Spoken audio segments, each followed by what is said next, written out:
Welcome to our specialization on virtual reality. My name is Sylvia Pan, and I am a lecturer in virtual reality at Goldsmiths, University of London. Hi, I'm Marco Gillis. I'm also from Goldsmiths, and I'm a reader in computing. Both Marco and I have been working in the area of virtual reality for quite a long time. I started my master's and PhD in this area in 2004 and have worked in various research projects, including the use of VR in psychotherapy, training and education, and research in social neuroscience. I started working VR in 2001 and have worked particularly on virtual characters for social VR and virtual reality interaction. During our time working in this area, we have seen how virtual reality has been used to improve all aspects of our lives with a great range of applications. Since 2013, VR hardware has become available to consumers, which made VR accessible to a much broader market and opens doors to many exciting new ventures. More and more people are interested in learning more about VR, and we have been bombarded with questions like, what can we use VR for? How is it different from other media? And how to get started? And that inspired us to create this virtual reality specialization. It is for anyone who is interested in VR, not only game developers, but also designers, artists, psychologists, philosophers, engineers, and architects. This specialization will help you get started in VR. We will explain how virtual reality works from both a psychological and technical perspectives. It will help you to really develop a theoretical and practical understanding of the concept and of the technology. We'll start with an introduction to VR, where we really explain how VR is different from other media. We'll help you make decisions in choosing your VR devices and give you ideas of how to best make it out of VR for your application. This part of the specialization will concentrate on the concepts and theory. So don't worry if you don't have access to any VR hardware or a powerful computer which could run VR software. Or you need to submit our design documents. After that, you will be starting with some light VR development, where you will create a 3D environment, all guided by us and our teaching assistants. You will learn how to find and import 3D assets from the internet, how to make a 3D environment, and how to get everything to work with virtual reality headsets. You will also learn how to interact with a VR 3D environment, either created by yourself or a model provided by us. You will learn how to move around in the environment and interact with objects with different capacity of the VR devices available. We'll discuss virtual characters and social VR. Just like in real life, where we spend a big chunk of our time interacting with other people, in VR, social interaction is key to many applications.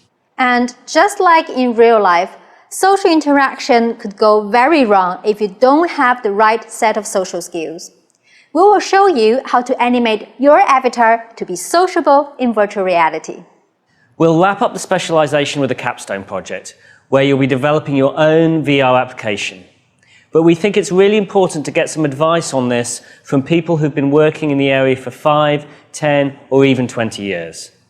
So we went to international events and interviewed researchers from all over the world. We have also interviewed our colleagues, collaborators, and VR developers from world-leading VR companies. We hope their advice, together with all the skills you will learn from this specialization, will help you produce VR applications that are not only special to you, but also meaningful to society. We're looking forward to sharing our experience of VR with you, and we're very excited to see what you'll create.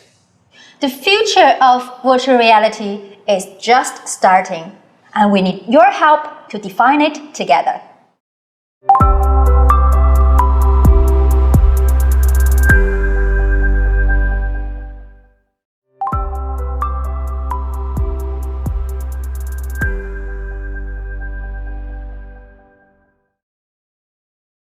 Hello, welcome to our course of Introduction to Virtual Reality.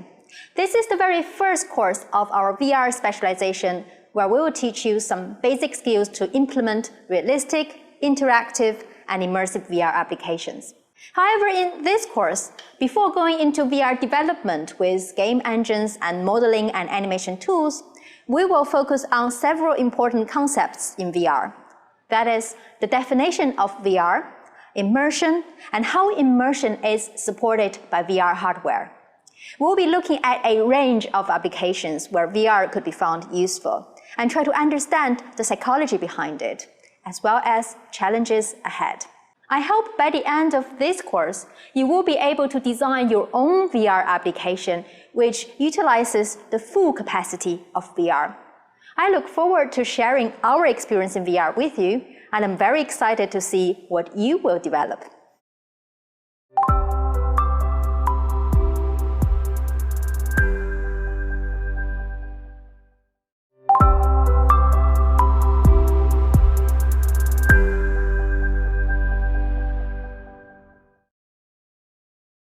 This week, we'll look at the definition of VR and how immersion is supported by VR hardware.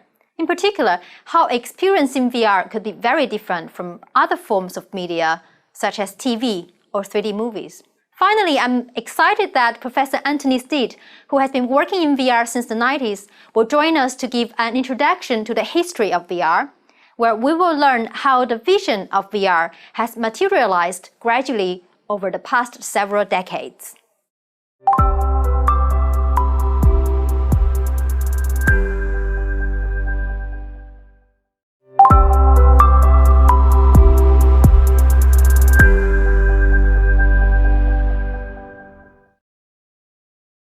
In this video, we will discuss what virtual reality, or VR, is. The definition of VR can be very broad. I've come across situations where people refer to VR as anything that happens in the digital world. This includes things like online banking, online shopping, and social networking. But more often, the term VR has been used to refer more specifically to computer-generated graphical representations of the real or fantasy world. This definition includes any games, films, and advertisements where computer graphics are used. And you normally view them on your phone, on TV, or in the cinema. However, recently, more and more people have started to use the term VR exclusively for the immersive experience supported by a relatively small range of VR displays, including the cave-like system on the left and the Oculus Rift headset on the right. The experience delivered by these devices can be very different from watching TV at home or going to the cinema. And in order to describe these experiences, we often use terms such as immersive, engaging, and interactive. This immersive and engaging experience will be new to most people. But the vision of it has existed for over 50 years. In this course, we will use the more recent definition for Fred Brooks in 1999. He defined VR as the experience in which the user is effectively immersed in a responsive virtual world. In particular, he pointed out that this implies the user has dynamic control of their viewpoint, which is something at the heart of any VR display system. So, how is immersive VR different from other types of media? For instance, TV, cinema, 3D TV, and 3D cinema. Essentially, three things make VR more immersive than other types of media: 3D stereo vision, user dynamic control of viewpoint, and a surrounding experience. Let's explain this with a standard VR headset, in this case, an Oculus Rift. In this video clip, you can see a participant wearing an Oculus Rift. I have a similar device here. So first of all, with these devices, you have two displays, one in front of each eye. And the image on each display is slightly different from the other. Just like how we perceive the real world with both eyes. This gives you 3D stereo vision. It is similar to a 3D cinema experience. Secondly, these devices give the user dynamic control of their viewpoint. As we mentioned in the VR definition by Fred Brooks, this means that the experience is more real than in a 3D cinema. In a 3D cinema, you can have hundreds of viewers looking at one big display, but here the display is updated according to the exact viewpoint of one specific user. This is achieved through a built-in head tracking device in the head-mounted display, or HMD. Finally, with these devices, your full visual perception is surrounded by the device. If you compare watching a film on a small TV to watching the same movie in a cinema or in an IMAX cinema where you have a massive screen, the experiences can be very different. Basically, the more of your field of view is covered by the screen, the more immersed you will feel. The screen size of these headsets might be tiny, but there is no escape. In the cinema, when you look around, you can see your friends sitting next to you, but with these headsets, you are trapped. When you look around in these headsets, you still see images from the virtual world rather than the real world. The interesting thing is that this kind of experience is overwhelming and persistent. It doesn't diminish over time. I've been working with these immersive VR devices since 2005, but I still have the illusion. For instance, once I had a device on and a colleague was talking to me from my right, so automatically I turned right to reply to her. And obviously with the headset on, I couldn't see her, and for about half a second I was really puzzled and I thought, where did she go? The effect of these devices can often be surprising and even shocking to the participants. This is something I have frequently observed in hundreds of experiments using these devices.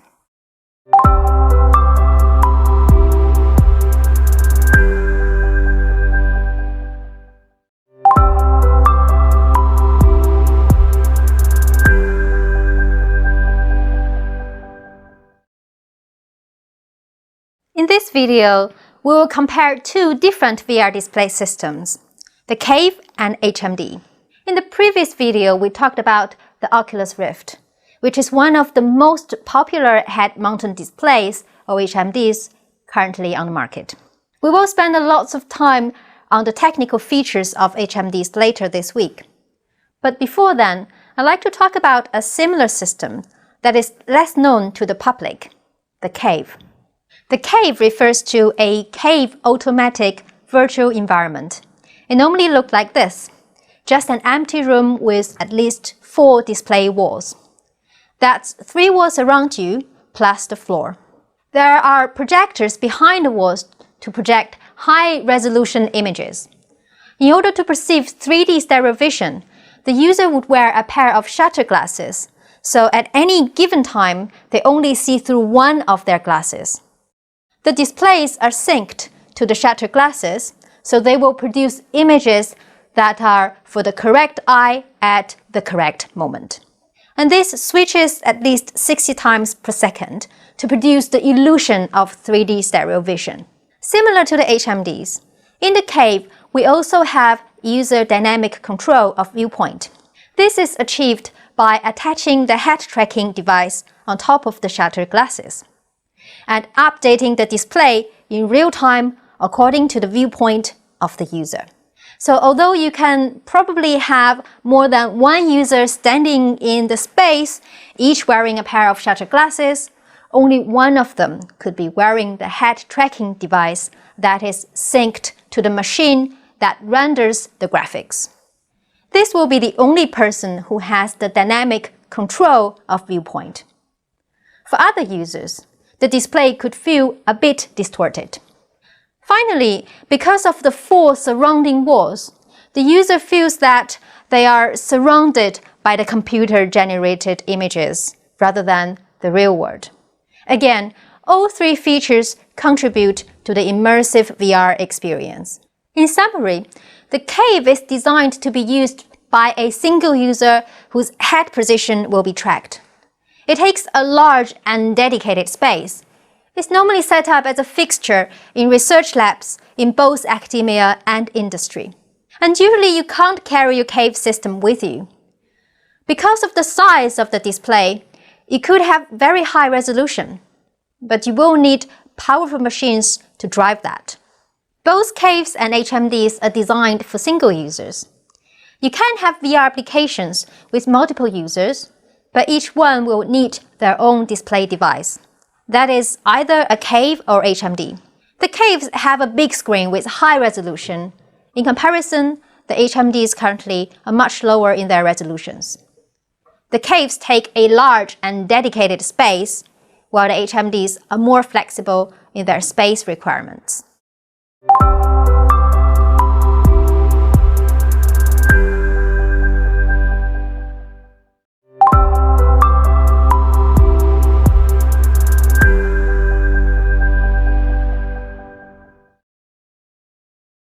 In this video, we will continue talking about VR hardware. In particular, we will focus on head tracking. First of all, as mentioned in the previous videos, we track the user's head in order to update the displays according to the user's viewpoint. It's important we can do it very quickly to maintain immersion. Most VR devices on the market have this tracking latency controlled at a level of single-digit milliseconds, so it's not noticeable in most cases. There are other processes in this procedure that could cause further delays in updating the graphics, but they are independent of the tracking technology we're talking about here, and we will discuss those other factors later in the course. Secondly, we need to track the user's viewpoint in the 3D space. This implies we have to track their head rotation and position. In the cave, there are normally built-in systems in the small tracker which the user wears on top of their shutter glasses. The built-in tracking system tracks the user's head rotation using accelerometer or gyrometer or both. They can be very tiny, and the same methods are actually used in most smartphones in order to support features such as auto-rotation when you flip the phone, like this. For position tracking, external optical tracking devices are normally used. In the cave, it could be several ceiling-mounted infrared cameras pointing at a user, so they can calculate the position of the user in the 3D space and feed the data to the machine, which then takes care of updating the display accordingly. Here, how you mount the cameras is important, as this defines the range of capturing. So when you come outside of the cave or come very close to one of the walls, you might lose position tracking, as not all cameras can see the head tracker. The same applies to HMD head tracking. We would need to use built-in accelerometers and gyrometers to track the user's head rotation, and external optical devices to track their head position. In this case, the external infrared sensor is mounted in front of the user, as you can see here. And again, the range of capturing depends on how the sensor is set up. If the sensor is set up in front of you and you move away to a place where the sensor can no longer see you, then we lose position tracking, which means the graphics can no longer update according to your viewing position. It is important to mention that not all devices come with position tracking. Some have rotation tracking only. This means that you can still look around, but you are stuck where you are. You won't be able to move around in VR with your body to get closer to certain objects or observe them from a different angle, like you can in real life. You can still navigate the 3D environment with a controller, a touchpad or joystick, but it won't be as natural, and you won't have a good sense of scale in VR without this position tracking. In fact, none of the mobile VR devices currently on the market come with position tracking. Be it Google Daydream or Samsung Gear VR, it's normally a HMD box for you to slot in your smartphone, and they don't come with external optical tracking sensors like the high-end HMD devices do. Part of the reason for this is that mobile VR is very much about their unsophisticated setup, and that you can move freely in the room without out-of-range problems. So it's against design principles to add a sensor which will then bring new constraints. Also, integrating position tracking and updating the graphics in real time potentially could consume a lot of computational power, which is more difficult to support with just a mobile phone. There are possible technical solutions to track the position of the HMDs without relying on external position tracking devices. For instance, a technology called self-tracking or inside-out tracking has had some success. It is beyond the scope of this course, but you're free to read about it. It's basically still a challenging problem in machine vision. You might get it to work in certain conditions, but it might not be robust enough to work in everyone's living room with their own personal lighting conditions. At the time of recording, I have not seen a consumer-oriented VR headset that comes with robust precision tracking, but this might change quite quickly over time. It is something to watch out for before buying your VR device. It is possible in the near future we will have wireless HMDs powered by desktop machines via, for instance, Bluetooth. So users are free from the constraints of cables, yet benefiting from a very powerful machine which enables sophisticated graphics and interactions beyond the computational power of a mobile phone.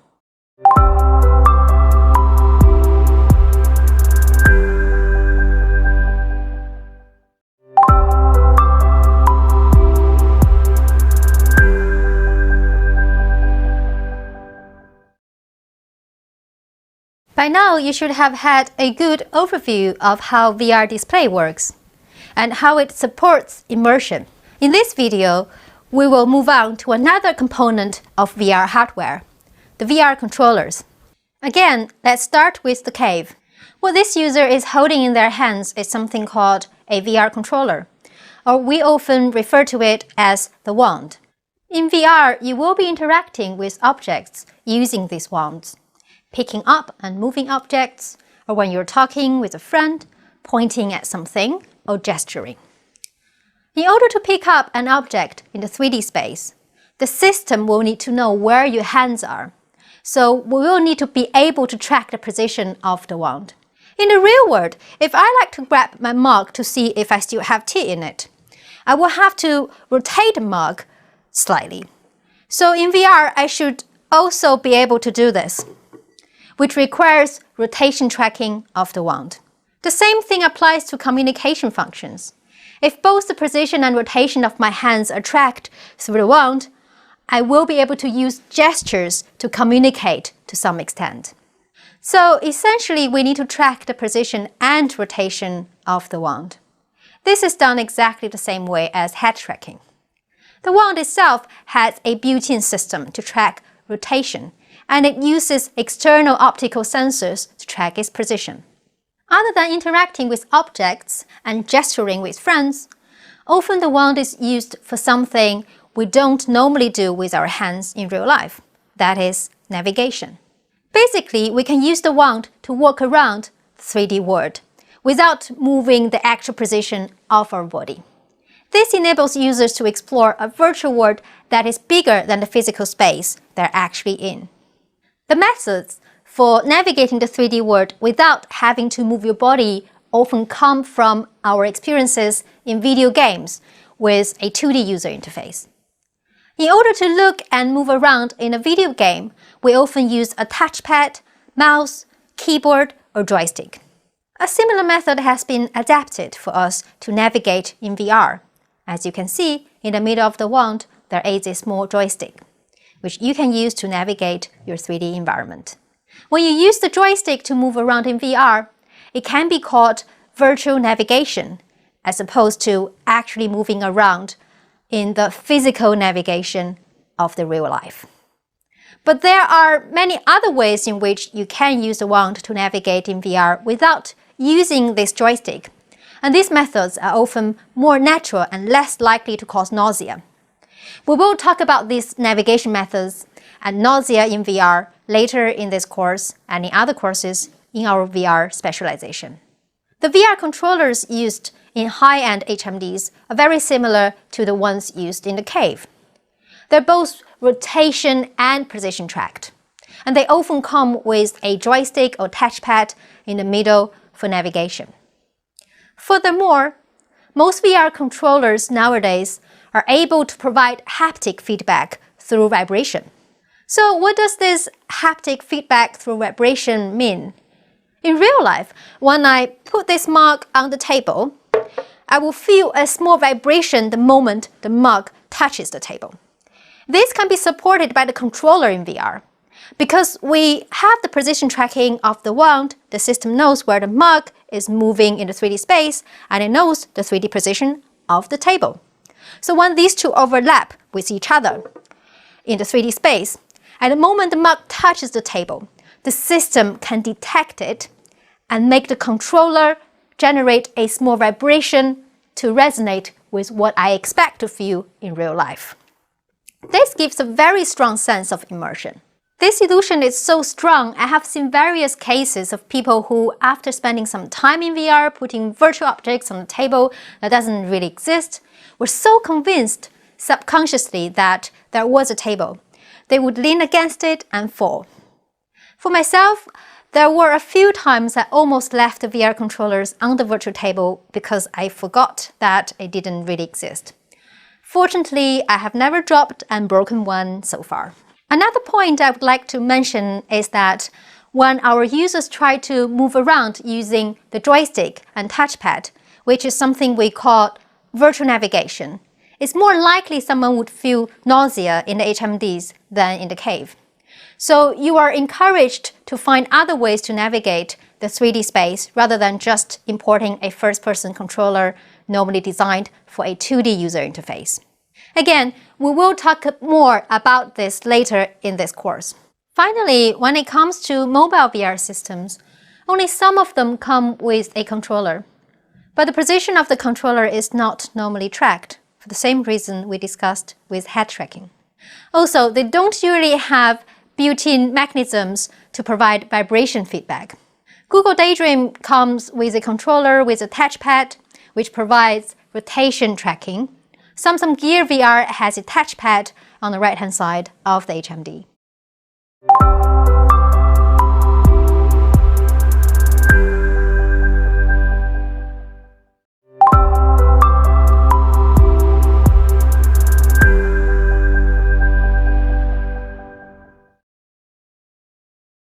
So far, we have learned about the definition of VR, how immersion is supported by VR hardware, and how VR displays and controllers work.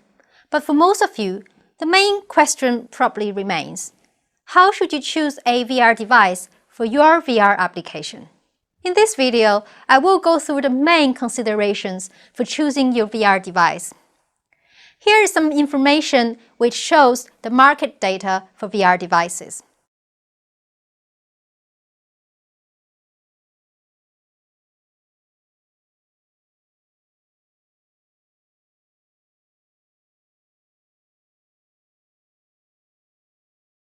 So when it comes to choosing VR devices, the first question I would probably ask is, how do I want to deliver my VR application to reach my targeted users? Is this something I want to upload to the internet for users to download and try on their own devices?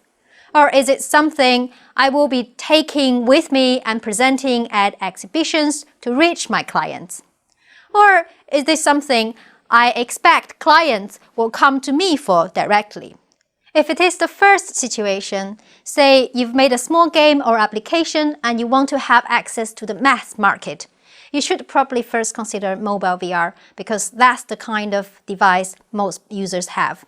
You could make a game just for high-end HMD users and upload it to the Oculus Store and Steam VR, but this will exclude users with mobile VR devices. In the second case, for instance, you have developed a piece of VR artwork you like to show in an art exhibition, or you have invented some new technologies to enhance the VR experience, and you want to bring it to a technical exhibition. Your best bet is probably a high-end HMD, which gives the actual level of immersion that is needed to fully express and support your idea. Finally, if you actually expect clients to come to you, for instance, if you are a therapist and you are using VR for therapy, or you are a big company which provides integrated simulation solutions for all kinds of training, you probably should have a dedicated area where you have a full setup with either a high-end HMD or a bespoke cave. As most of us are in one of the first two situations, I will go into more detail about mobile VR and high-end HMDs. If you have a specific budget, you might want to start with cost. In order to set up mobile VR, you will need to buy not only a HMD case, but also a phone. The price will vary depending on the phone, but in total will not cost very much. If you want a better experience than mobile VR, you can buy a game console VR. You will need to buy everything to go with it, and in total will cost more than the mobile phone. Or if you have the budget to go for the high-end VR, you will have to get the HMD, the controllers, and a high-end PC or laptop with a very good graphics card. With this, you are going to be spending a significant amount of money. In this case, you are investing in not only the gear to experience VR, but also a desktop for your VR application development. There are technical features to consider too, including resolution, frame rate, and how heavy the device is. In terms of resolution, you should be looking at resolution per eye. Some places add the resolution from each eye together. So the number looks bigger, but it does not mean the resolution is better. So pay extra attention to that. As you can see, most VR display resolutions are relatively low compared to standard computer displays. Hopefully, things will soon improve in this area. In terms of the refresh rate, if you really want to push that immersive experience, the higher the refresh rate, the better. However, refresh rate is not exactly the same as frame rate. Depending on your graphics card and how demanding your application is, the frame rate can be a lot lower than the refresh rate you see on the table. In terms of weight, all devices are quite similar. Also, although PlayStation VR seems to be the heavy one on the table, it is actually the most comfortable one I have tried. Finally, there is a table where I put everything together. I also added the information about tracking and controllers, which we discussed previously.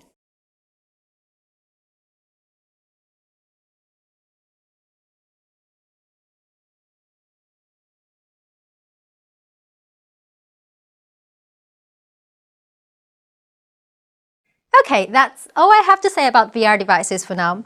Happy shopping!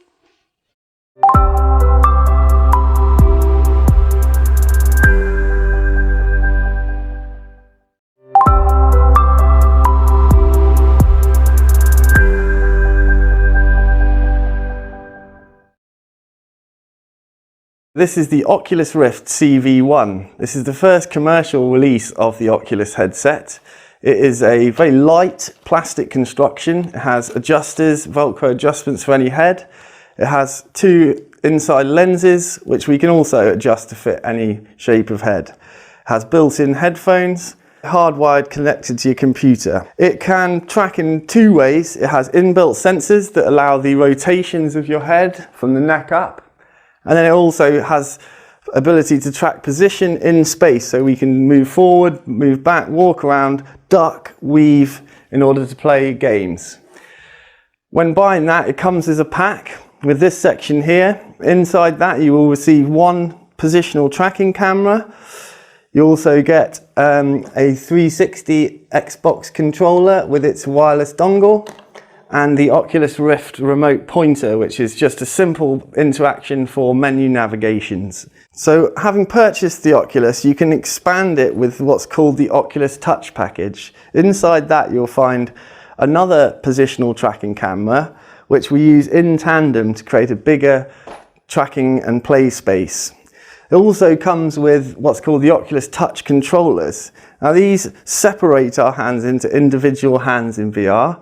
They have some common components which we're used to, such as joysticks, buttons, and triggers.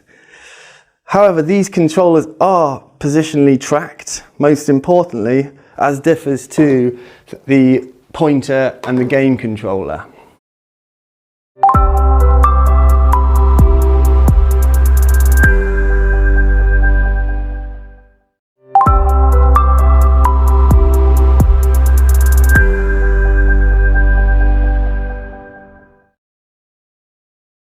Hiya, I'm going to take you through the HTC Vive setup, which breaks down to head-mounted display, 2 lenses inside. Essentially, it's a mobile phone display in there. HTC, best known for making mobile phones, but they've moved very heavily into the virtual reality area now. And there's a high-definition display and 2 handsets, controllers on the back, triggers, buttons, etc. These are your hands in the virtual world. And all of these are tracked very exactly in a 3D space. And they do that using these lighthouse units. These emit a vertically spinning infrared laser and a horizontally spinning infrared laser. Each of these devices is covered in sensors that sees the vertical and the horizontal beams and sends that back initially from the handsets, Bluetooth to the headset, and from the headset down the cable to your computer. The positional information is then translated into a rendered image in the computer, which goes back up into the headset. So as you move around, your view stays with you. The lighthouse units, you position them anywhere between 2 meters, ideally 5 meters or just a bit more apart, and that creates a 3D space that you can move around in at will, and you're fully tracked. None of the other systems really do this, and legend has it you'll be able to add on more modules, more rooms, so you can move seamlessly between room to room in your virtual reality. The one thing to remember about the Vive unit is it doesn't have the sound built in like the Oculus, so you've got to put a set of headphones on as well. And you've got to put the headphones on after the headset and then take the headphones off first, otherwise you get all tangled up in wires. This is the junction box, and here we have HDMI for the video, we've got a USB for the positional sensing, and we've got a 12-volt power supply which stabilizes the whole system. What it means is that the HDMI and USB go to your computer, and then you've got an additional plug-in 12-volt power supply. And finally, we've got this little junction box here. And what this does is it takes your HDMI for the video, your USB for the position sensing, and an additional 12-volt power supply, which stabilizes the whole system. So that needs to be plugged into the wall, while the other 2 go into your computer. And again, that's your HTC Vive.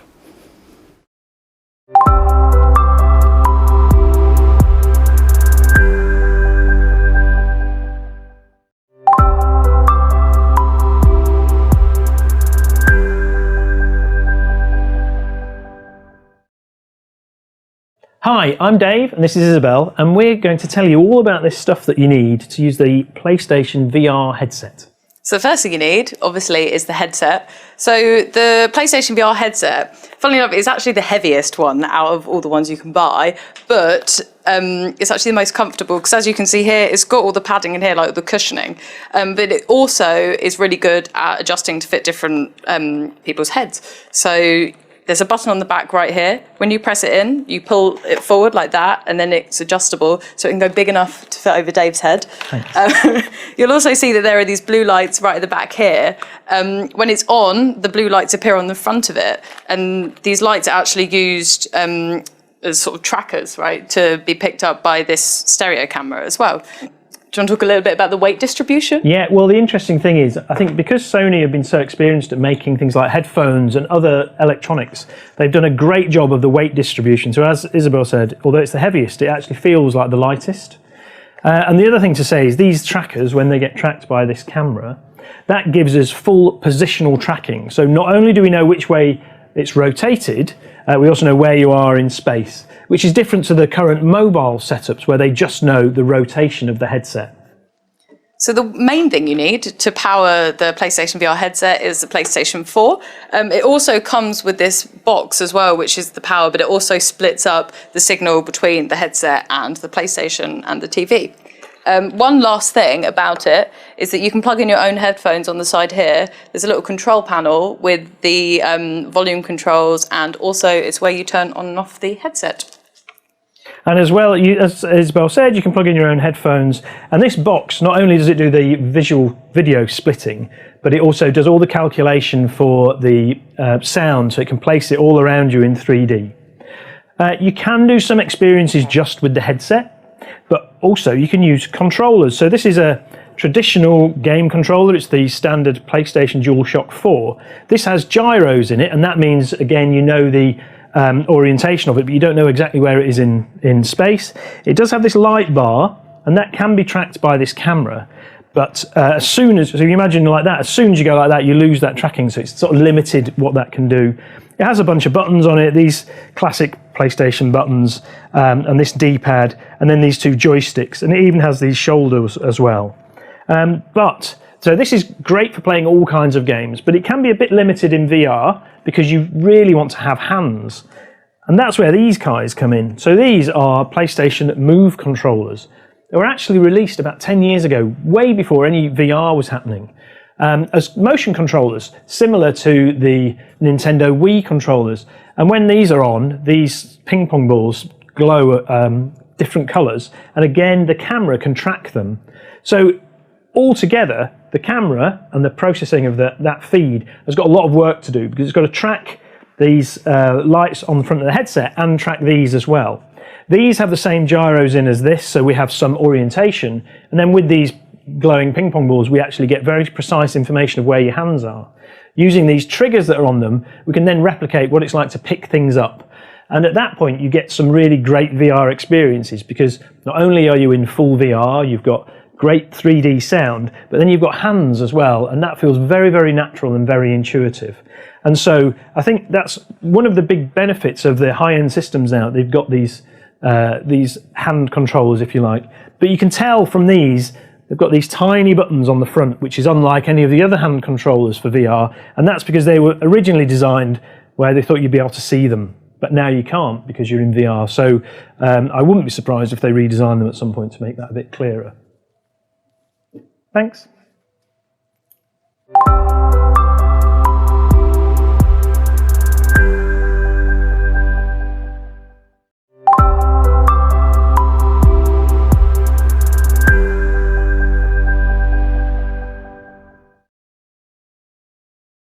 Now we're going to go through mobile phone VR.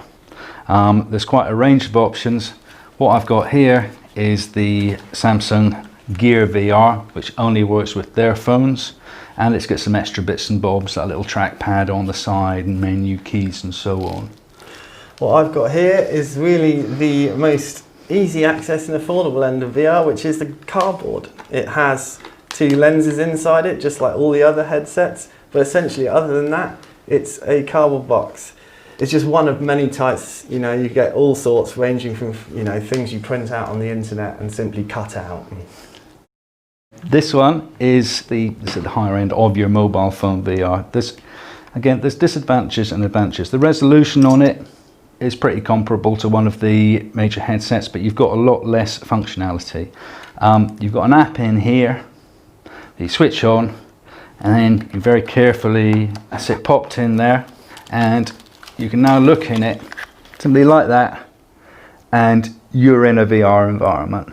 Again, it's quite high resolution, it's pretty good, and key thing to realize with these is that there are millions of them. The market in terms of the high-end machines like the Vive, the Oculus, is in a few 100,000. There's millions of these. So if you want to develop games in VR, there's a market. If you want to tell us more about the... Yeah, so obviously the cardboard is a very affordable access way into VR.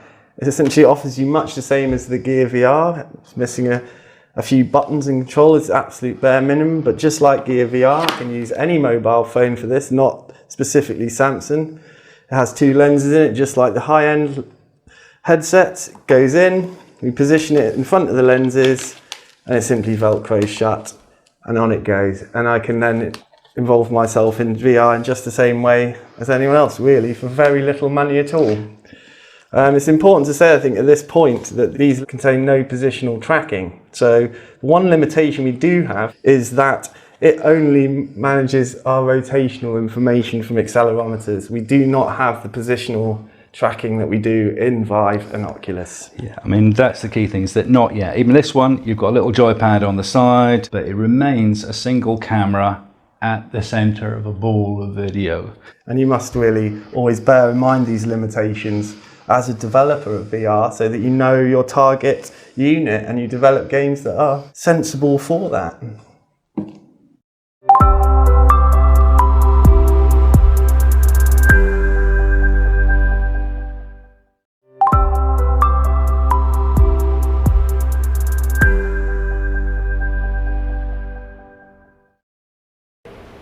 Hi, I'm David Swap. I'm the manager of the Immersive Virtual Reality Lab here at University College London, and I'm just going to show you our cave facility.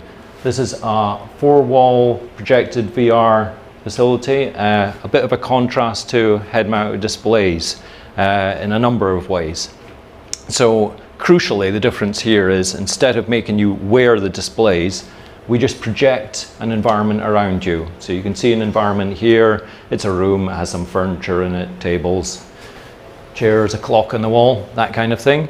And the people not wearing the set can see it. So although it is still a single person, single user facility, more than one person can see the environment in here. The way it works, 3 of these walls are back projected, which means they don't cast a shadow. The projections come from behind the wall. The floor is projected from above, just because we don't have room here to back project it. It's the only one that casts a shadow, casts it slightly back the way so people tend not to see it. For the 3D, we have these tracked active stereo glasses.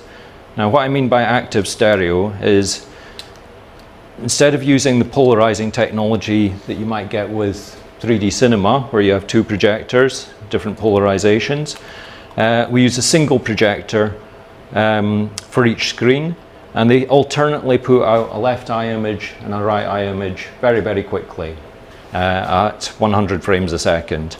What these glasses do, they have liquid crystal lenses that alternately block out the left eye and then the right eye, so that each eye only sees the appropriate view. As well as that, of course, they have to display a perspective correct view. So for that, the glasses are tracked. You'll see as I move them around, we get a different perspective view from the floor down there. So the person wearing these has a perspective correct view of the environment all the time. The other aspect of this, of course, is that the person needs to have an accurate perspective of the world. For this, we need to have tracked point of view for each of the eyes. There are lots of different ways you can do this tracking, of course. Here we have camera-based optical tracking. So the 6 cameras you see around here with the red LEDs, they're bathing this environment in near-infrared light, and the near-infrared cameras are picking up the positions of these retroreflective markers. They're arranged in a pattern that it can recognize. So from the 6 different views, it can very accurately get the position and orientation of this in space. And that information is fed back to the computer, and it will draw from the correct orientation. So this differs from normally, say, if you're just setting up 3D graphics on a desktop computer, you'll set up your camera to have a viewing frustum that's, say, 40 centimeters in front of the screen, and everything will look about right. Here, we've got 8 different viewing frusta, 1 for each eye, for each of these screens, and they're constantly changing shape. So there are these off-axis projections that all have to be calculated for every frame as it changes. So you can see how the point of view moves through the scene. If I put this down the floor, we have a view from the floor. We also have, for interaction, another track device. You can have as many of these as you like. You might have, if you want to do full body motion capture, you would put these markers on a motion capture suit all over your body. Here we've just got track device. It's tracking the position of my hand. So you can see this pointing device here. Also has some buttons on it, so we can program them to do different things. In this environment, we programmed it to allow it to, say, unlock this box and open the lid of it. But you might use it for navigation, for selecting objects, for making things happen. just depending on the application you have. One of the main contrasts with head-mounted displays, and this is a consequence of not wearing the displays, is here we're capable of providing a much wider field of view than you'll get with a head-mounted display. Typical head-mounted displays that you have now will give between 100 and 120 degrees field of view. In here, if you're standing in the middle, you have 278 degrees horizontal field of view. Of course, head-mounted displays will give you a complete range of view. No matter where you look, you're looking at the environment. In here, just because of the design of this, if I look up, I'm looking out of the environment. If I look back this way, I'm looking out of the environment. Another consequence of this is that you can get away with lower frame rates in here. With a head-mounted display, you really want to be running minimum 60 Hertz, probably 90 Hertz, to have smooth looking graphics as you look around. In here, because you're not wearing it, when you do especially rotations, turning your head, what you're going to look at is already there. So you have a greater tolerance for low frame rates in here. Another consequence of projection setups opposed to head-mounted displays is here you can see your own body. So when I look around in here, I can see my own hands. This is, depending on your application, this can be an advantage. Sometimes with head-mounted displays, it's better not to be able to see your own body. So for example, if you have a virtual body, an avatar, obviously you have the overhead of having to create that and having to track that. On the other hand, if you want to do interactions with virtual objects, it's very much easier to trick people into thinking that the positioning is accurate. The overhead of doing it when you can see your real body interacting with virtual objects is far greater. You also enter into what we call accommodation divergence problems. So for example, if I look out here and I'm looking at this, the edge of this table here, to me this looks like my hand is in the same place as it. However, if I look at it, I can't quite focus on both my hand and the edge of the table at the same time. This is because physically they're at different distances. So having said that this is a single user experience, only one person can be wearing a tracked pair of glasses and getting the correct perspective view. You can, of course, have small groups of people in here. They can wear the stereo glasses, and if they stand near the person being tracked, they will have an almost perspective correct view. This is quite good for things like, say, design review in engineering or architecture, where you might have groups of people who want to talk to each other, and of course they don't have the isolation of wearing head-mounted displays. They can see each other in here. One other aspect that impacts in different ways is the problem of simulator sickness. This affects all modes of virtual reality, head-mounted displays and caves. In here, you have the advantage on one hand that because you're not wearing the screens, you can cope better with the latency of rotation so that you don't get this big wash of graphics when you turn your head, which can be quite disorienting, especially if there's some latency there. On the other hand, you also have a very, very wide field of view. So you get that stimulation to the periphery of your eye where all the motion sensitivity is. So actually, when you do a lot of navigation in here, you can make motion sickness problems worse. So again, this comes down to good application design to avoid these problems.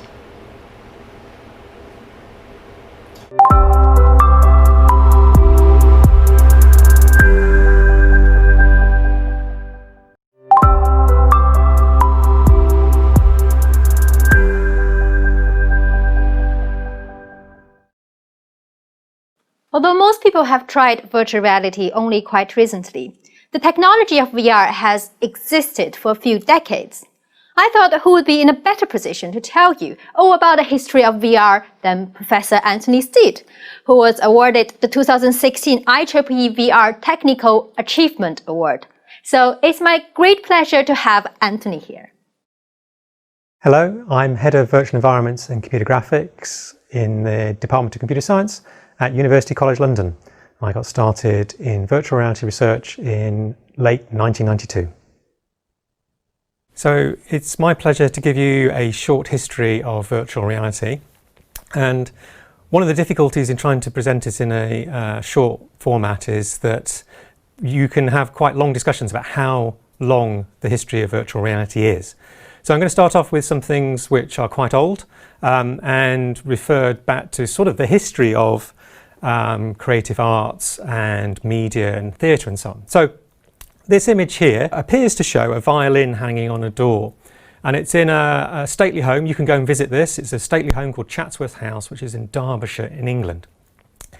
And what you see is a very convincing looking violin hanging on the door, but it's an illusion, it's a trompe l'oeil. It's a painting done in a manner which convinces you that there is a violin hanging on the wall. And these types of image were very, very popular in the 1600s, 1700s. This one is by Jan van der Vaart, and he learnt the technique after visiting Italy, where they were a popular tourist attraction for rich families. But what we can see here is sort of the start of some of the features that we now see in digital virtual reality. In particular, this violin's been painted in such a way that it appears to have all the shadows and lighting that come from the real environment around it. And it's quite striking that it appears to be stood out from the door, and you could almost reach out and grab it. There's many, many pictures like this that try and convince us that the objects that we're seeing are real, even though they're reconstructed by technology. In this case, of course, it's paint and canvas, but we can see that there's a long history of these things, these types of illusion. So what I'm showing now is a picture from a panorama which was installed in Leicester Square. Now today Leicester Square is sort of tourist central in London. There are many large theatres around it. It's a centre of theatre land, cinemas and so on. But this panorama, this is shown in an etching from 1801, was a sort of state-of-the-art of immersive entertainment at the time. And what you can see is a building. It's a 4-storey building. And constructed inside this building is a painting, and it's a painting that shows a landscape with a sea and boats in it. And you can see in the centre of the painting that people are climbing up some stairs to look out at this immersive picture. And again, this is a type of phenomena which you can understand sort of inspired early developers of virtual reality technology. Again, it is virtual reality. It's trying to create the impression of a place which is somewhere else. So throughout this period of 1800s, 1900s, you can see many examples in museums across the world of items which you can now refer to, or we now can recognise as the sort of precursors of the technology where we now take for granted as virtual reality. So for example, this is a picture of something called a stereograph. The stereographs are invented not long after the invention of photography, where the photographer takes 2 pictures and combines from slightly different points of view, and therefore when you put them with a stereoscope together, you can fuse an image. You can actually do this on the screen if you're so inclined. If you cross your eyes over, you can form this into a stereo image. And this picture from the Library of Congress is showing a woman actually looking at a stereoscope, so that's showing the technology of the time. And to be completely frank, head-mounted displays aren't really technically much more sophisticated than this. You have a head-mounted display has 2 screens showing 2 images, and whereas before we were this was done with prints, so you print a photograph and show it on the little device. Now we're using screens. So when we're moving towards the 20th century, what we're seeing then is an increasingly set of dynamic illusions, and this was rather spurred by the need to train people, in particular training people like pilots. So the first simulators for training pilots came in the First World War, so there was a need to train a lot of people very quickly. And this picture shows a very common training system called the Link trainer from the Second World War. The idea is that it simulates some of the controls of an aeroplane, so that you don't have to have your first flight in a single-seater aeroplane. Now these were almost essential during the war effort, but now they are one of the foundations of the technology we now use. So flight simulators have been a very big part of virtual reality since the Second World War, with many companies specialising in flight simulators, and their technology, for example, companies like Evans and Sutherland, then developed these systems to be digital. So no history of the analog virtual reality would be complete without mentioning Morton Heilig's Sensorama simulator. So this is really the last system of this part of the lecture. So in the Sensorama simulator, you see a combination of effects. You see a booth that you sit in and you put your head up against the display and it shows you stereo wide-angle films. You also get 3D sound. You also, unlike many systems, you get audio, so you get wind effects, you get aroma effects, and the device actually shakes a little bit. And this is really the culmination of the analog technologies that are available to filmmakers and creative individuals. So that's it for this video about analog virtual reality technologies. In the next video, we'll start with the history of digital virtual reality technologies.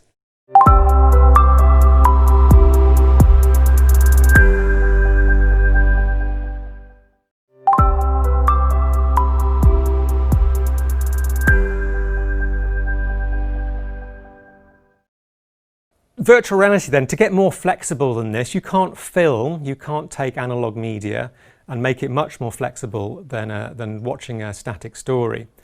So it's when we get to the digital age that we start to see that we can get what we now consider to be virtual reality. The key parts being that the person can move around, they can choose their own point of view in the film, and they can experience audio from a first-person point of view. So a seminal system of this start of this digital age is Ivan Sutherland's Sword of Damocles system. So this was built in 1968 and is really what most people consider to be the first digital virtual reality system. It was quite a large contraption. It's a head-mounted display which is suspended from the ceiling from a mechanical gantry, but it had all the facilities that we expect of a virtual reality, in that the head-mounted display tracks what the person is doing with their head, so they move around, it changes the graphics. Those graphics are rendered from a first-person point of view, so as they move around and look, the graphics would change in the same manner. So this, being so early, was quite crude, of course. It was wireframe graphics and very low fidelity, but it's got some of the essential features, and we'll see throughout the head-mounted displays. So if we jump forward 10 years, or 20 years even, we get to systems that are now starting to be built in industry. So this is a system called the View Workstation from NASA. This was built in the 80s, and this picture's from the 1989. And what you can see here is sort of the prototype of what we now consider to be a virtual reality system. No large mechanical assembly. What you can see is something that sits on the head. It's got a large box at the front with screens in, and the person can move around freely. You can also see that the user is wearing headphones, and also that they have gloves on their hands, so that this system can track their finger movements. You can also track where they're pointing. So this system was used by NASA for various projects, including training astronauts. And then this was sort of the start of the industry in the 1990s. Some of this technology was then taken by a company called VPL, and which was part founded by Jaron Lanier, who's a name you'll come up against in many histories of virtual reality as being the most visible of the pioneers of the early 90s. So what I'll show you now is where I get started in the field when I was a PhD student. So what you see in this video is really what the state of the art was at the time. This is a virtual reality system based on a head-mounted display called the Virtual Research Flight Helmet, and driven by a system called the Division ProVision. Now I have the head-mounted display here. It's not functional anymore, but it's got all the bits that we might expect to see in a head-mounted display. Now, importantly, it's got on here a tracking device. This is a Polyhemus IsoTrack tracker. So this tracks where this whole head-mounted display is. It also inside has 2 screens, and this has been taken apart for various experiments. So we can actually just pull the screens out, and these are little television screens, so portable television screens from the late 1980s, early 90s. So together with a fast computer, you can use the head-mounted display tracking information to generate a picture on here that the person can see. Now there's one important bit which I haven't shown you because I've taken it out to show separately, and that's this. This is the Leap optics. This is the optical system that goes inside the head-mounted display. And this, if you hold it up to your face, generates a very wide field of view of the screen, because the screens are quite small, but once you put this in, you're seeing about 100 degrees field of view. So it gives a great sense of immersion on inside the virtual world. But as you can see in the video, that world is quite crude. So it's not very visually realistic. It's only got a few hundred polygons in it. But even then, we were starting to see some interesting phenomena. So this is a part of a demonstration we had in 1993. And this shows somebody standing on a plank, looking over an edge down at a drop. Now, this phenomena, this experience for the user is quite dramatic. So when the person looks at the image, and remember they've got a head-mounted display and they're looking down, they're showing signs of fear. And it's very crude graphics, as you can see. It's only got a few hundred polygons. There's just a box for the plank. There's a plane looks about 20 feet below you where you could fall on, but the person is visibly shocked. And this sort of fear of heights was something we noticed very early on, and that virtual reality, even when it was quite so crude, was able to elicit. So those systems were then, that one inspired our research, and similar phenomena have inspired a lot of people over the past 20 years in virtual reality research. And these days you can find that plank illusions or virtual drop illusions can be found in almost all consumer virtual reality systems, so it won't be too hard for you to find one to try yourselves. So in the 1990s there was this big interest in virtual reality, and you could find it in quite a few places. So here I'm showing a picture from a commercial system which you can find in many arcades or tourist attractions called the virtuality system. And this was a fairly bulky head-mounted display, but it had all the same elements. It had head tracking. It also had trackers for the hands so that you could point at things in the world, and you could play various games in the system. And these, although they were expensive to install and run, were quite popular for about 10 years. But the big problem was really that you needed a lot of compute power to drive these systems. Computers at the time, of course, the home computers were not very powerful at all. It was actually quite rare to have a 3D graphics accelerator. So our systems were expensive, and the systems in arcades were also expensive. But over the next 10 years, systems did get cheaper, and people did try to make consumer electronics. So this is a VFX Forte head-mounted display. And it's one example of many examples of people trying to commercialize virtual reality systems for the consumer market. It didn't take off at the time, and to be honest, the main reason for that is just the quality of the graphics, and also a phenomena that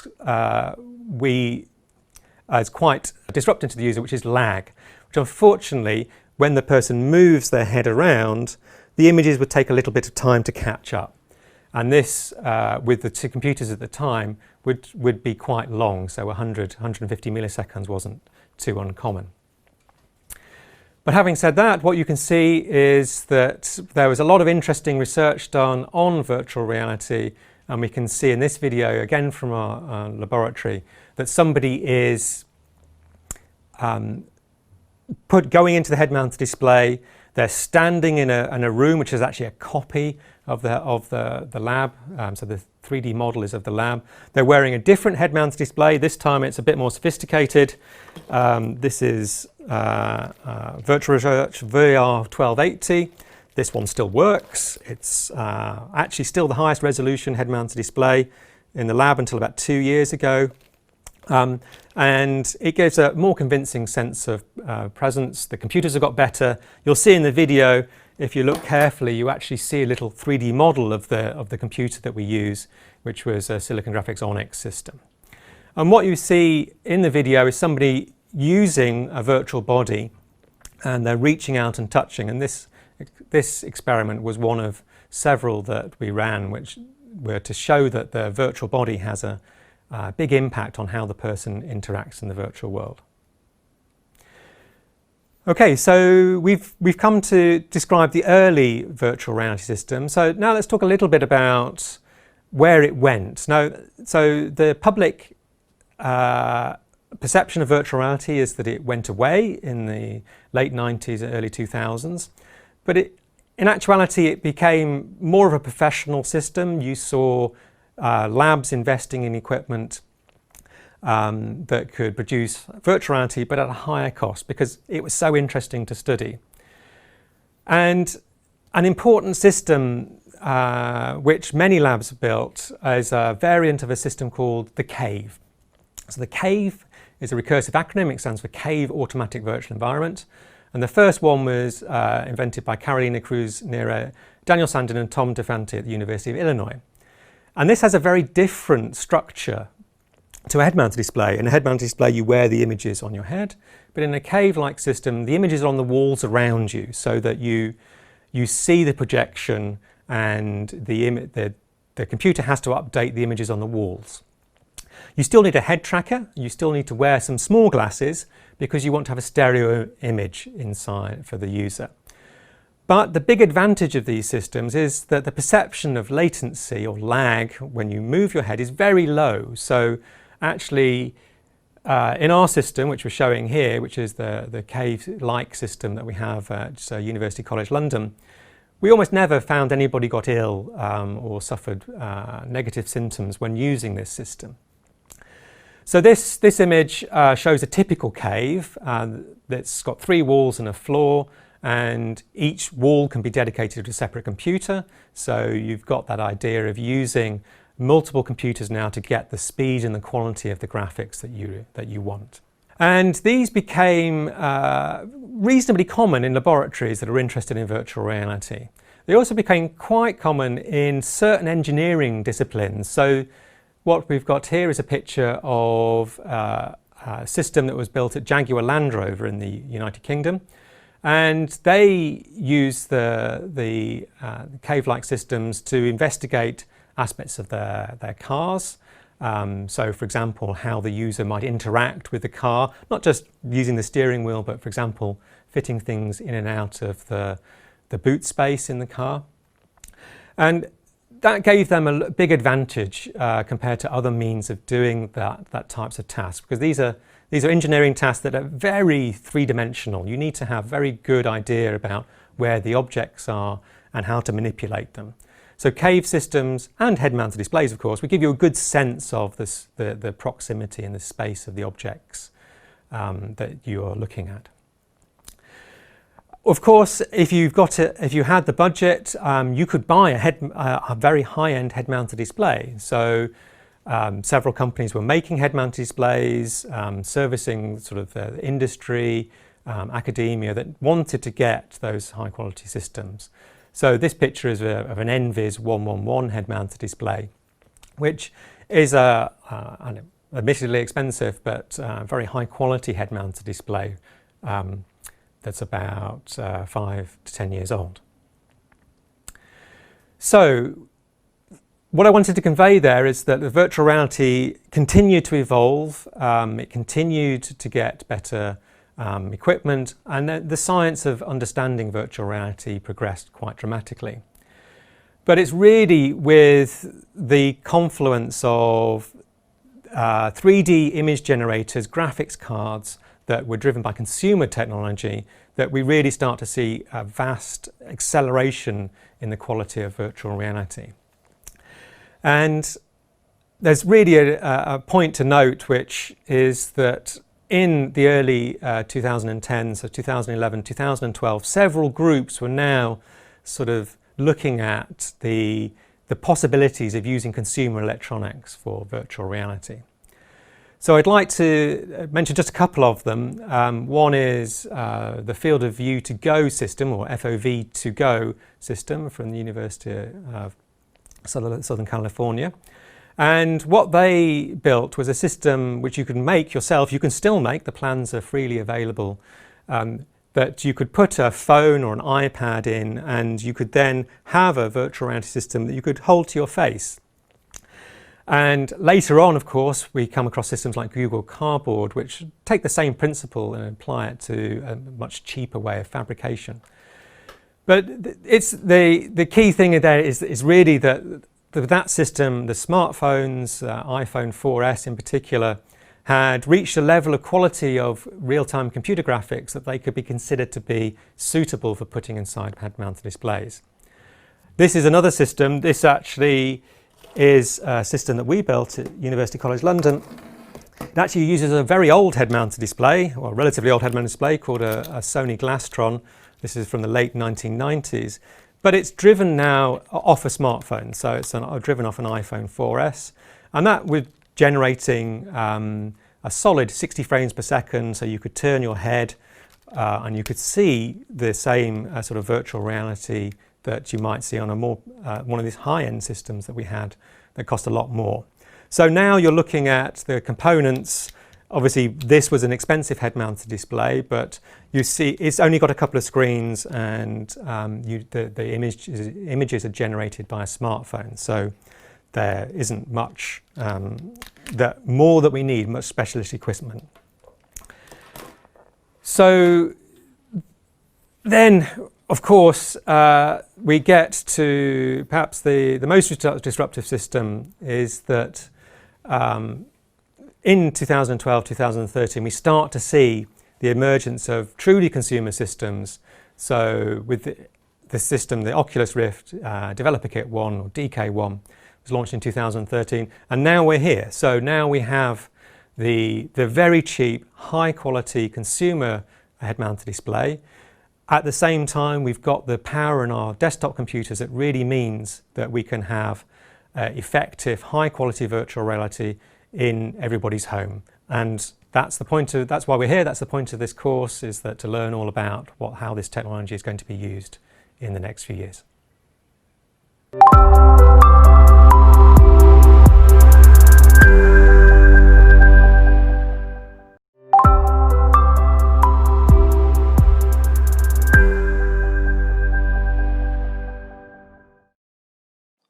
This week, we'll divide VR into 3 technical components: VR display, VR content, and VR interaction. We'll explain how you can evaluate VR applications using this framework. We'll review a range of VR applications currently available on the market, and you will be developing the concept for your own VR application, and share the design with other learners in this course. I'm excited to see what you can come up with. I hope you are too.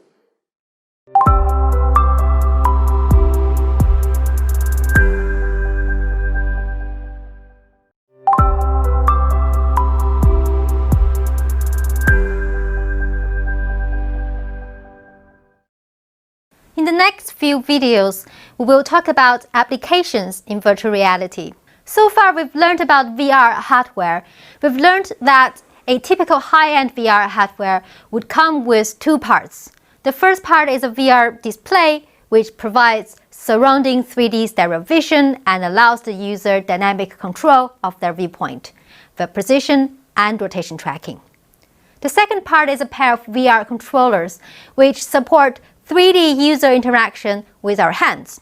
So just like how we use our hands in real life, in virtual reality, we can use our hands to select and manipulate virtual objects and to gesture and interact socially. Another way to look at VR and how it differs from other media is that it consists of three parts: the VR display, for instance HMDs, VR interaction, which is usually supported by the VR controllers, and VR content, which refers to the images that are on display that you can sometimes interact with.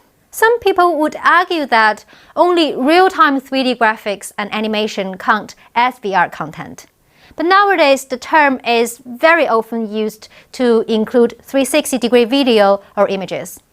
We will discuss the differences between these two types of VR content later. Now, I'd like to explain why it could be useful to divide VR into these three components and how I use this as a framework to think about VR applications. Personally, I find this a useful framework for understanding VR applications.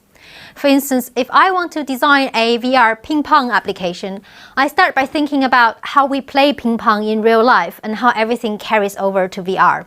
I would think that when you play ping pong or table tennis, it's important that you're able to move your body around. So to make it more natural, we will need a VR display with position tracking. In this case, mobile VR would be less suitable. Secondly, you will need to hold your ping pong bat. Its position and orientation will have to be both tracked.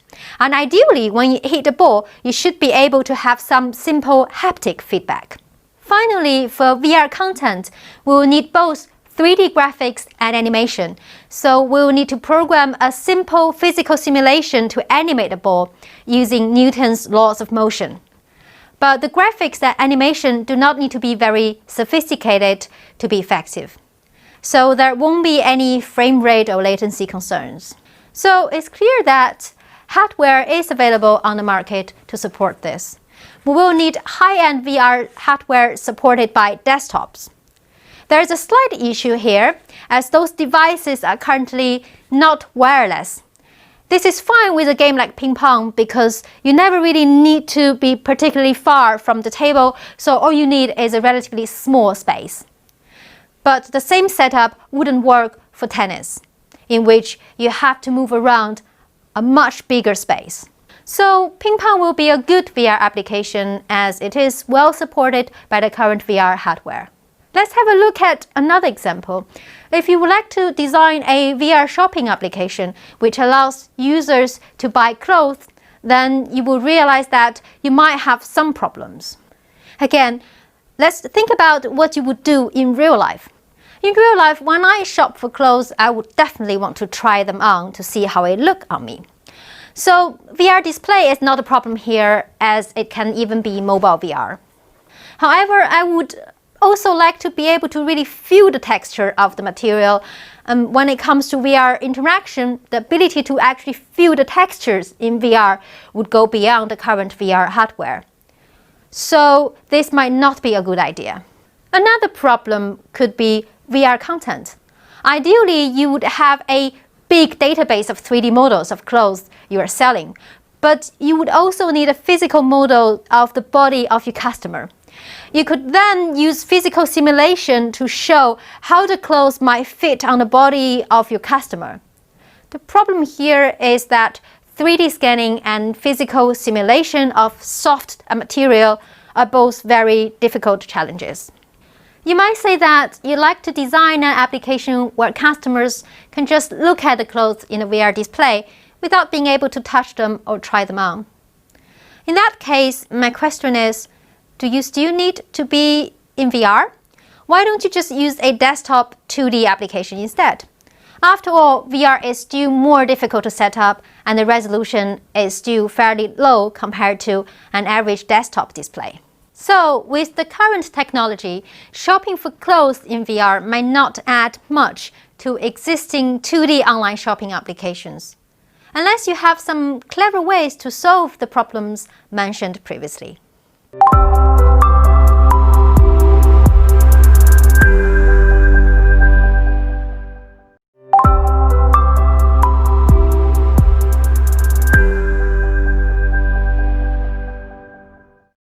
In this video, I would like to compare two different types of content you can have in VR: 360 video and model-based VR. In order to understand the differences between the two, it's probably best if we first go back to things we're all very familiar with. Let's look at existing digital content we see every day. In general, there are two kinds of digital content: video content and computer-generated 3D content. Video content is often shot in the real world with real people.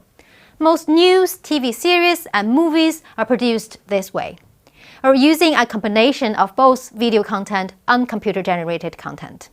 Computer-generated 3D content, also sometimes referred to as CGI or computer-generated imagery, can be used to simulate photorealistic real-world images or to portray fantasy worlds with weird creatures. Basically, most Pixar films belong in this category. There's also computer-generated 2D content, but this is less relevant to VR, so we will not discuss it here. Let's take a look at a comparison between video content and computer-generated 3D content. In video content, everything is captured from real life with analog or digital cameras. And this information is stored in the format of images or pixels. This creates the kind of content that is highly realistic looking by definition, but capturing it is quite a fast procedure. But the downside is that you are stuck with what you have captured. With computer-generated content, you first create and animate the 3D models you need. Then you capture those animated 3D models with virtual cameras. So you end up with not only the computer-generated images, which are captured with your virtual camera, but also 3D scenarios, which contain all the models and animations you have created, and which you can reuse. With computer-generated 3D content, you can go beyond real life. You can create fantasy world with weird creatures as you wish. This is a much slower procedure as you have to start from scratch. But once you have created your 3D scenario, you can render your 3D content from a different angle or animate it differently. This is very important in VR because we can program 3D models to be interactive in real time. And that is exactly what 3D computer games do. Most of them are based on computer-generated 3D models where users can navigate the environment freely and can interact with animated objects in real time. Nowadays, we are very good at creating 3D models and rendering computer-generated images. So some of them look photorealistic. For instance, in a driving game, it's only obvious that the cars and the environment are computer-generated because you have the ability to switch lanes freely and you can overtake cars in front of you anytime. The 3D world can be programmed to respond to your actions in real time. So let's now move on to talk about 360 video and model-based VR. Model-based VR uses computer-generated 3D graphics. So in this case, the VR content is based on 3D models, which are files stored with the mathematical descriptions of the geometry and materials. The VR content could also include the descriptions of lighting and animation of these models. With model-based VR, participants can have the ability to control the virtual camera in real time and look from any point of view. In other words, users can move closer to an object to observe it from a shorter distance, or when they have a table in front of them, they can change viewpoint to see what's underneath the table. On the other hand, 360 video and imaging, or 360 VR as some people call it, are based on pre-captured images, so they restrict the user's viewpoint to one specific position, or in some videos to a dynamic viewpoint chosen by the director, not the user. From this fixed viewpoint, users can look left and right, up and down, but they can't freely control movements through the scene and they can't observe objects from any angle or position. 360 video and model-based VR are two different types of VR content. Understanding which type of VR content you're dealing with will help you make decisions about which VR display and VR interaction to have. Model-based VR is best viewed on a high-end VR display with not only rotation but also position tracking. This way you can benefit from being able to move closer to an object, to observe it closely, or to bend your body to see what's underneath the table. Position tracking allows users to use their body to observe an object naturally, and thus utilizes the full capacity provided by model-based VR. On the other hand, 360 video can be viewed using mobile VR. In this case, the image or video-based VR content limits how it is displayed. The user's viewpoint is limited to a specific point, and position tracking, which comes with high-end VR displays, does not really add anything. When it comes to VR interaction, model-based VR can support real-time interaction with VR controllers. For example, you can program your scenarios so that you can pick up a 3D object with the VR controllers. But as we know, 360 VR content is stored as images rather than 3D objects, so 360 video is normally not interactive, at least not in the same way as model-based VR. However, the boundary between 360 and model-based VR could blur in the near future because of emerging technologies in the areas of computer vision and image-based capturing and rendering. Such methods include light field capture, photogrammetry, and volumetric capturing. This is beyond the scope of this course, so we will not discuss them here. But if you're interested, take a look at the reading material and video links provided.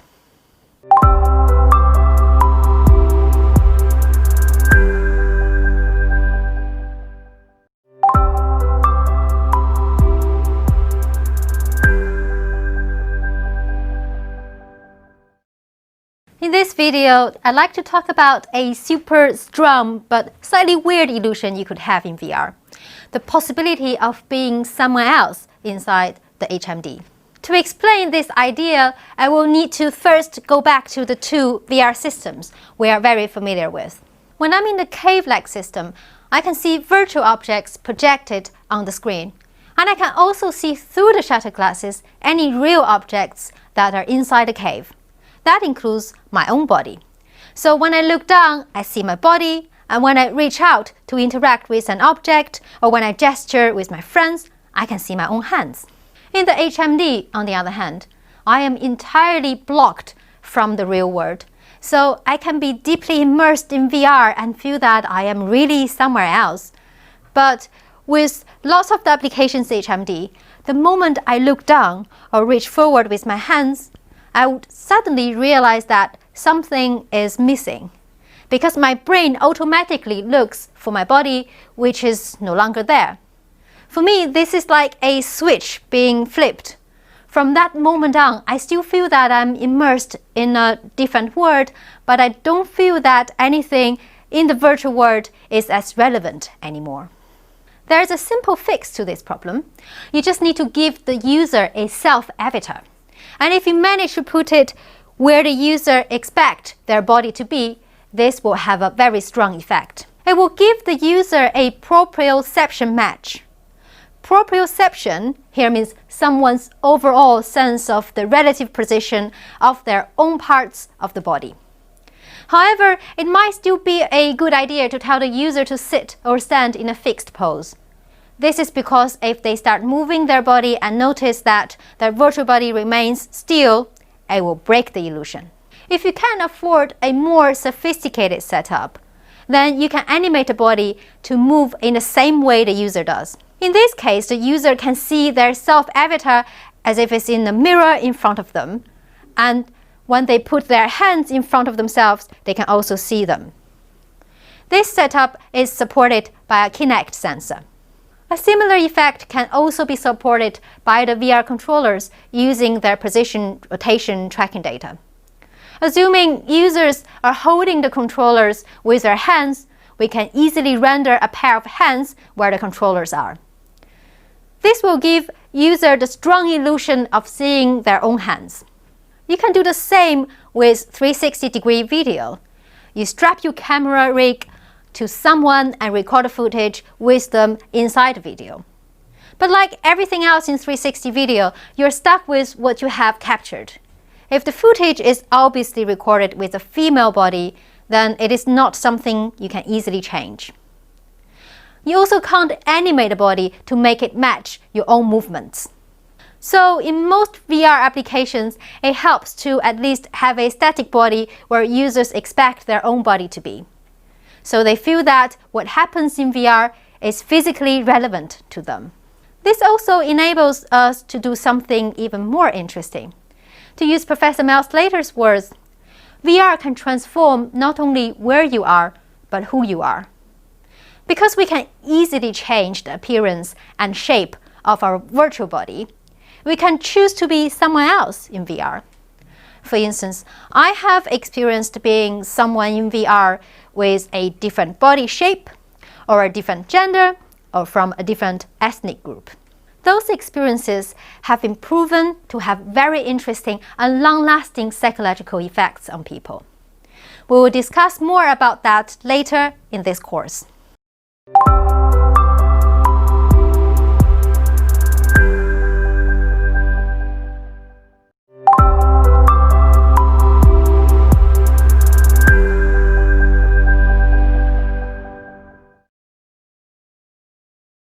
In this video, we'll look at a couple of VR applications in the area of sports. One idea supported by VR is that you can watch a football game from the best seat available in the stadium, while enjoying the comfort of not having to leave home. This is normally done with 360-degree video taken from a fixed position. But you can look around and really feel that you're part of it.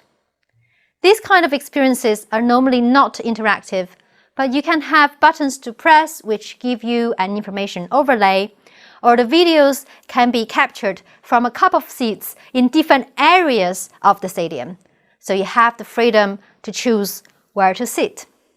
Similar concepts have also been used in theater, so you can appreciate a ballet or an opera show from the front seat without having to pay the premium, as this view can be shared by everyone.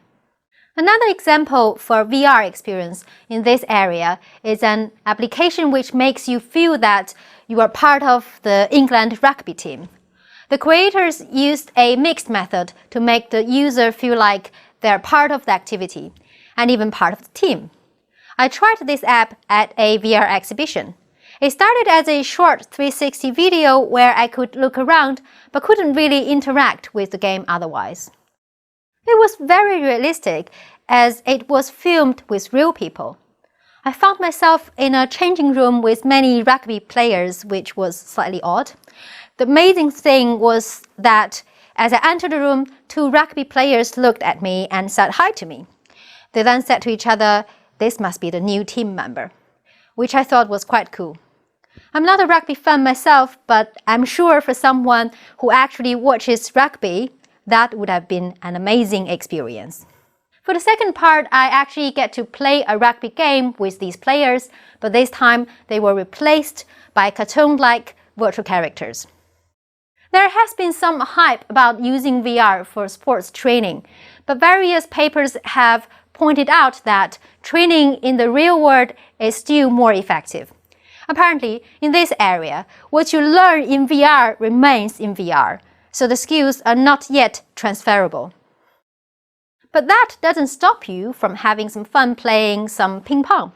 In this case, you use the VR controller as you ping pong bat, and the ball is animated using physical simulation. So this is an application with model-based VR that is supported by high-end VR hardware. I haven't tried it myself, but it looks like a fun game with nice graphics and lighting.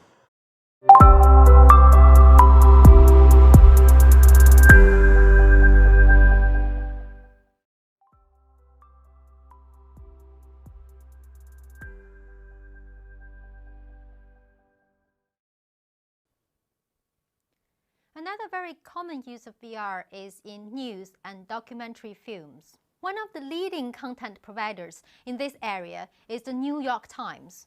They have a YouTube channel where you can find a lot of content, all of it 360-degree video. You can view it on your mobile phone or ideally with a VR cardboard which blocks out the real world to give you a truly immersive experience. These videos seem to take you to the actual location where the story took place, and you really feel that you're part of it and that everything there is actually really relevant to you. Noni de la Peña is a leading figure in the area of VR and journalism. She has been using both modal-based VR and 360 video to reconstruct newsworthy scenarios, with the aim that users can experience the news and be part of it. For example, in her 2012 piece, Hunger in Los Angeles, she used modal-based VR to recreate a factual event where users can join the queue of a food bank, where a man collapsed and had a diabetic seizure due to hunger. It makes users feel like they are really one of the people who were there and that what happened to this man could easily happen to them one day. The BBC has produced a similar piece, a VR experience using modal-based VR, in which the users will experience the hopes and fears of a terrified Syrian family as they make the perilous journey from Turkey to Greece on smugglers' boats. Again, it is quite a powerful piece. The immersion supported by VR hardware really plays an important role in making the users feel that they're one of the refugees.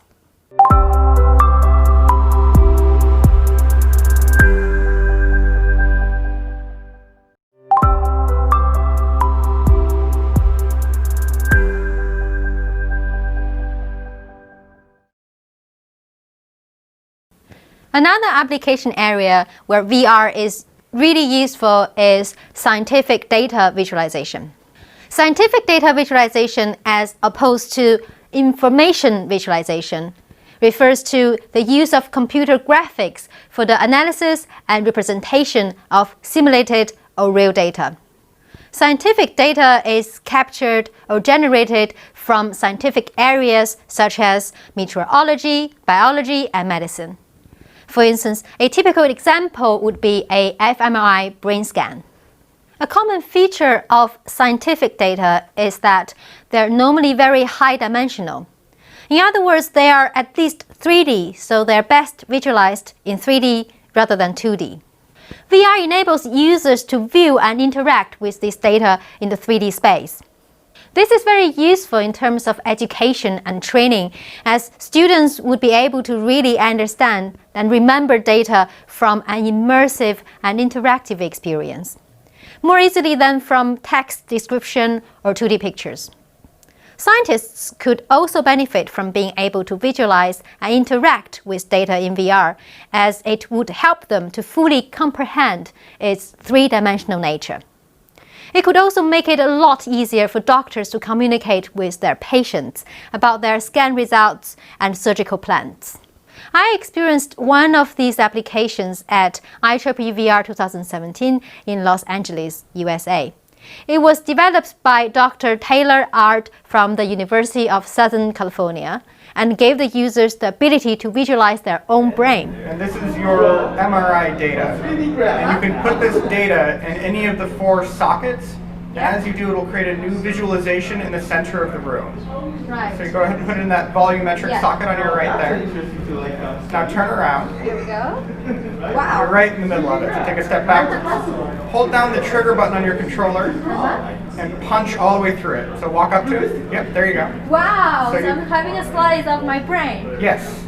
And you can rotate that with your wrist in any direction to see the brain as a volumetric I rendering. see, so I can basically see it from whichever, Exactly. the So this is a direction. very typical MRI scan. If you go to a Yeah, hospital and get a quote-unquote MRI scan, it's usually this one that you get. Yeah. This is just a way to view that type of scan in 3 dimensions. Wow. So this is a more typical slice-based way to view brain data. But you're viewing it immersively, because this is naturally very high resolution, so you can get really up and close personal inside of it. So what does the color really mean here? So what you're looking at is actually a different type of MRI scan, where we can estimate all of the structural connections between brain regions.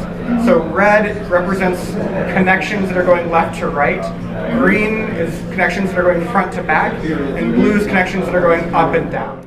The experience was difficult to put into words, as it just felt quite amazing to be able to stand in the middle of your brain and interact with it.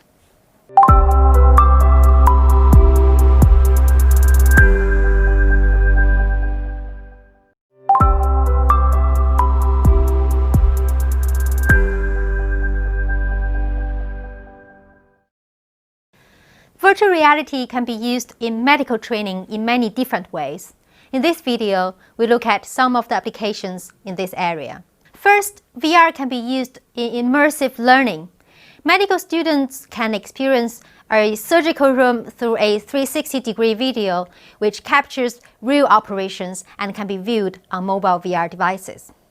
In this case, by being virtually inside the operation room, students are not only familiarizing themselves with the medical procedure, but also with the emotional stress triggered by an emergency situation that may rise during the operation. VR could also be used in surgical skill training. The idea here is that before performing surgical procedures on real patients, students can try to do it virtually. This is technically a bit more complicated. You would need model-based VR, which would need to be programmed to respond to users' operations with real-time animation.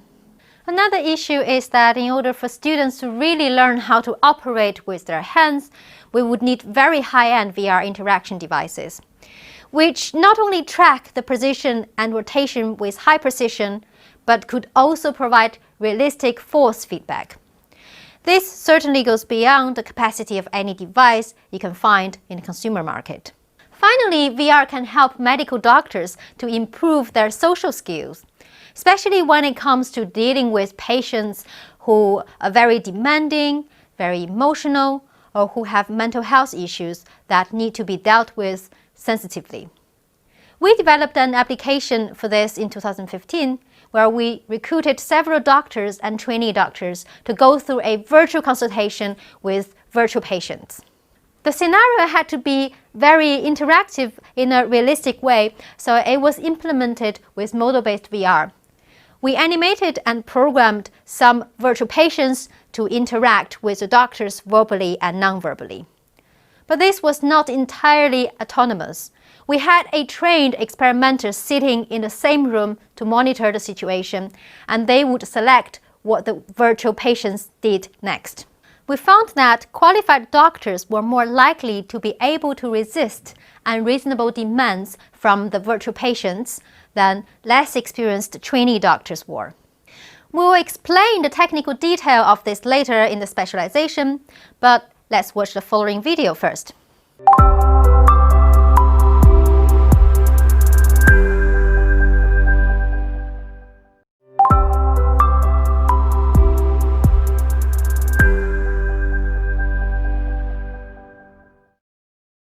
VR has recently made some headlines because it helped some paralyzed patients regain some motor control and physical sensation.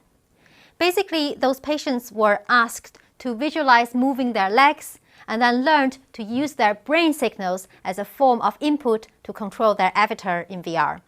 So they would be working hard on imagining that they were moving their legs or seeing their legs actually move in VR. This then tricked the brain into thinking that they had the ability to move their body, which re-engaged some spinal cord nerves. The brain signal used here is called EEG, electroencephalography. I was once a participant in a study where EEG was used, and I had to imagine moving my legs. It was actually quite hard work, and I remember that I had to try very hard to stay focused. We don't really spend a lot of time in our everyday life imagining moving our legs, so it was a bit weird and quite boring. So I can imagine that having the interactive visual feedback in VR could really have played an important role in motivation and focus. There are other ways to use VR in physical rehabilitation. Most of them follow the same principle, which is that the use of VR can really make the rehabilitation task less boring, less painful, and a bit more fun. We can utilize the 3D tracking ability of the VR controllers to help motor rehabilitation as well. So, for example, patients could be playing ping pong in VR. Another benefit of using VR is that we can quite easily control the level of difficulties in the task. So maybe when I first start playing ping pong, I could have a massive bat and the ball could be animated to go very slowly. So it's very easy to hit the ball and I won't be frustrated. Later when I get a hang of it, I can go up a level so I can have a slightly smaller bat and the ball could move slightly quicker. So this way I can progress in steps and be in full control of my own rehabilitation, which can be easily done in VR. VR has also been used in the area of psychotherapy, noticeably in the treatment of arachnophobia, the fear of spiders, and acrophobia, the fear of heights. The idea behind this is that by putting someone through a situation they are afraid of, but in a risk-free and controlled environment, they can actually gradually learn how to deal with their fear and cope with the situation. The same idea has also been applied to treatment for post-traumatic stress disorder, where soldiers who have witnessed traumatic events in war try to revisit the place in VR, but this time without the traumatic event. Gradually and repetitively, they retrain their brain to not to overreact. Psychotherapy in VR was actually my PhD topic. It was the very reason why I started VR research in 2005. In particular, I was interested in therapy for social phobia. In my thesis, I looked at using VR to create a pleasant social encounter where participants could learn how to deal with their social anxiety and regain confidence in social interactions.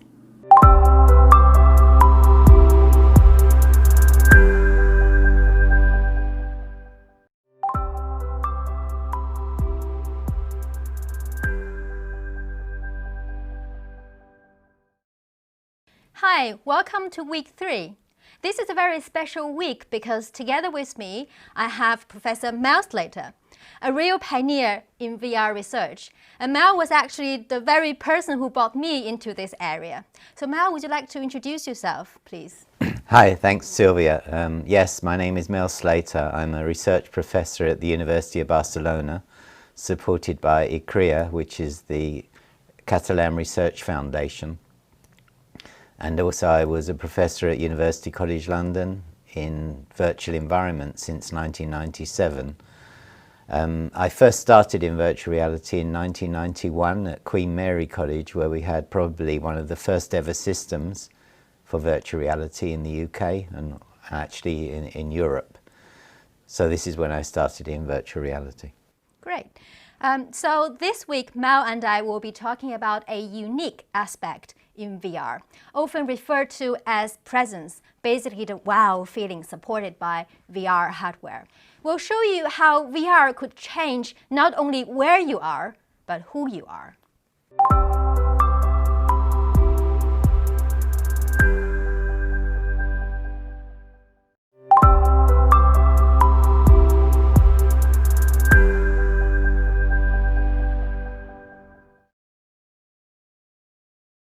So Mel, can you maybe tell us a little bit about the history of VR and what is really the magic behind it? Yes, actually people think that virtual reality is something that just started 2 or 3 years ago, but it goes back a long way. The first systems were developed and the concepts, the fundamental concepts that we still use today were developed in the 1960s by Ivan Sutherland, who invented a machine that he called the Sword of Damocles. And his idea was to lead towards the ultimate display. I'll come back to that in a few minutes. 20 years later, in the 1980s, NASA Ames were also building virtual reality systems called the View system. In the late 1980s, Jaron Lanier, who is the man who invented the term virtual reality, he worked on a system called Reality Built for Two, and probably he's one of the people who most popularized the idea in the late 1980s and early 1990s. The hardware concepts that we have today about virtual reality really go back all that way to the 1960s.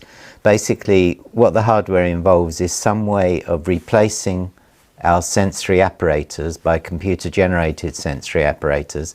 In particular, let's think about vision.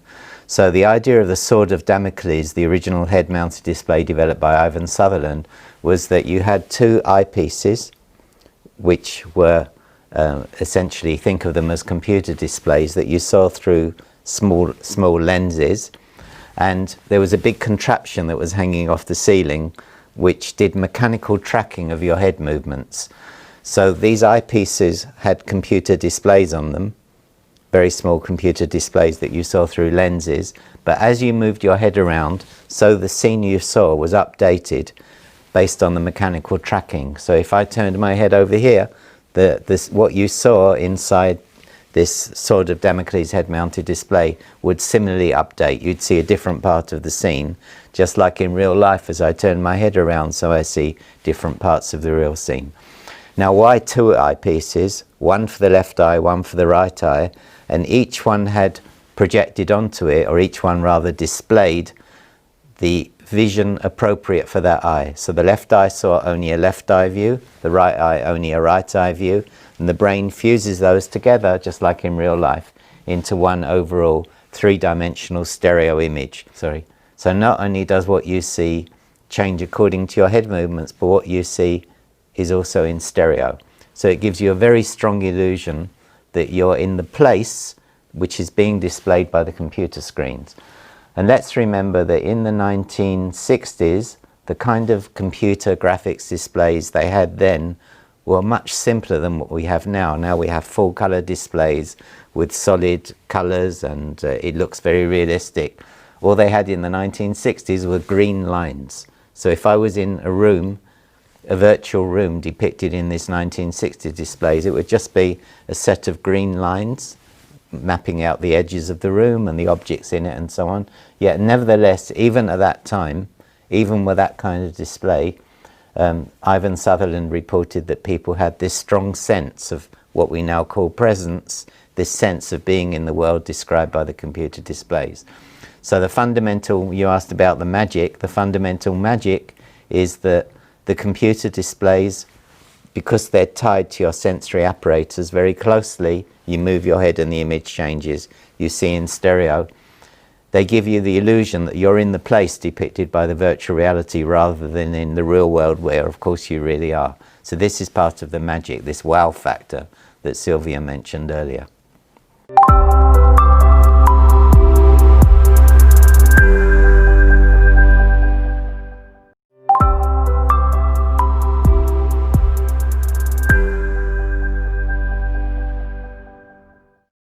So Mel, can you explain what is the definition of immersion, which is something often used to describe VR experiences? And also in particular, nowadays we have all these fascinating VR displays that enables us to really see things in 3D with stereo vision.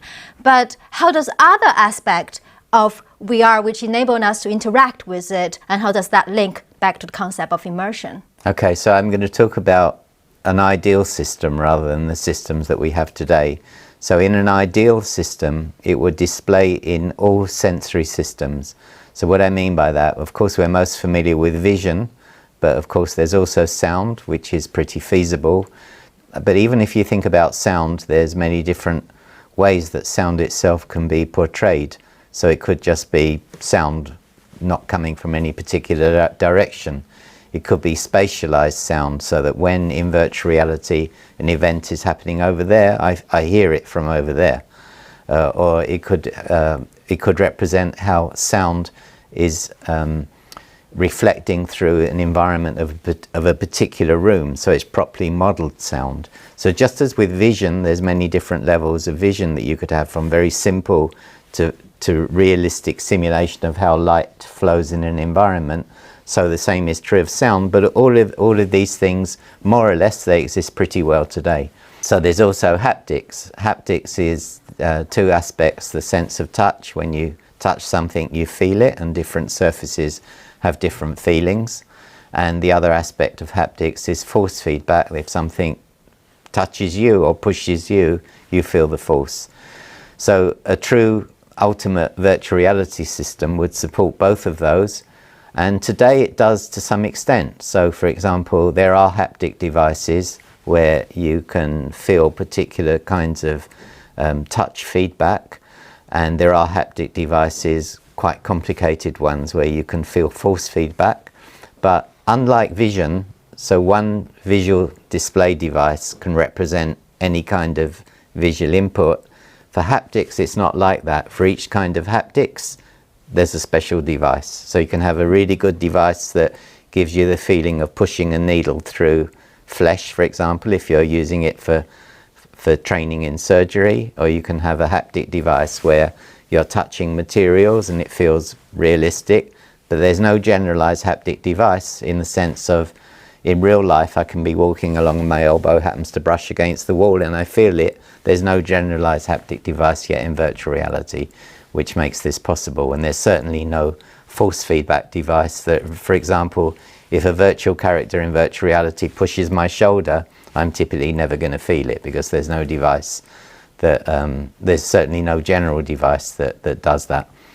So haptics is an area which requires a lot of development to get towards, let's say, what was Ivan Sutherland's dream of the ultimate display. And another one is smell.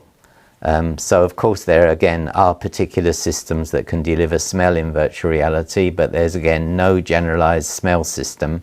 And one of the problems with smell is that once it's in a place, it doesn't go away very easily. So you can make a smell, let's suppose you're in the virtual reality, you're going into a place where there's been a fire and you smell the fire. So something has to come in real life that makes you smell a fire, but then when you go out of that place, that smell of fire is still going to linger because it's going to be in the real world. So if we go through the various sensory apparatus, vision and sound are pretty well cared for in today's systems, though of course there's lots of room for improvement even in those. Haptics, there's very, very good particular haptic devices, but no generalized haptics. The same is also true of smell. Can I just add something about smell, because that just reminded me, I visited the lab in Switzerland where basically in order to simulate smell and to solve that problem you mentioned, to get the smell actually out of the way, after you change to a different environment, is that they put a little pipe into my nose which pumps oxygen constantly. But then when I get close to a particular object in VR, I can actually smell that object, but when I move away, obviously they start pumping oxygen instead. So that's probably one way to do it. So it's really fascinating to think about all this, potentials of VR, different VR system we could develop in the future. So my question here is there a way to actually measure immersion, to kind of, have a way to compare different VR systems? Is one more immersive than the other? It's very important to understand what we mean by immersion in virtual reality, because it's a term overused. So we might say, oh, I felt very immersed, or I felt this was immersive, and so on. But what do we really mean by immersion? To me, immersion is the description of a system. It's a technical description of what a system can deliver. So for example, if we take two head-mounted displays, one that tracks in 4 degrees of freedom, 6 degrees of freedom, which means I can turn my head in any direction and I can translate my head like this, or I can turn it in any direction, and always the feedback will be correct. The visual feedback and the sound feedback will be correct for those movements because my head is tracked in all 6 degrees of freedom. And then compare that with another head-mounted display which only tracks in terms of rotation. So if I turn my head, it's okay, but if I translate, nothing happens.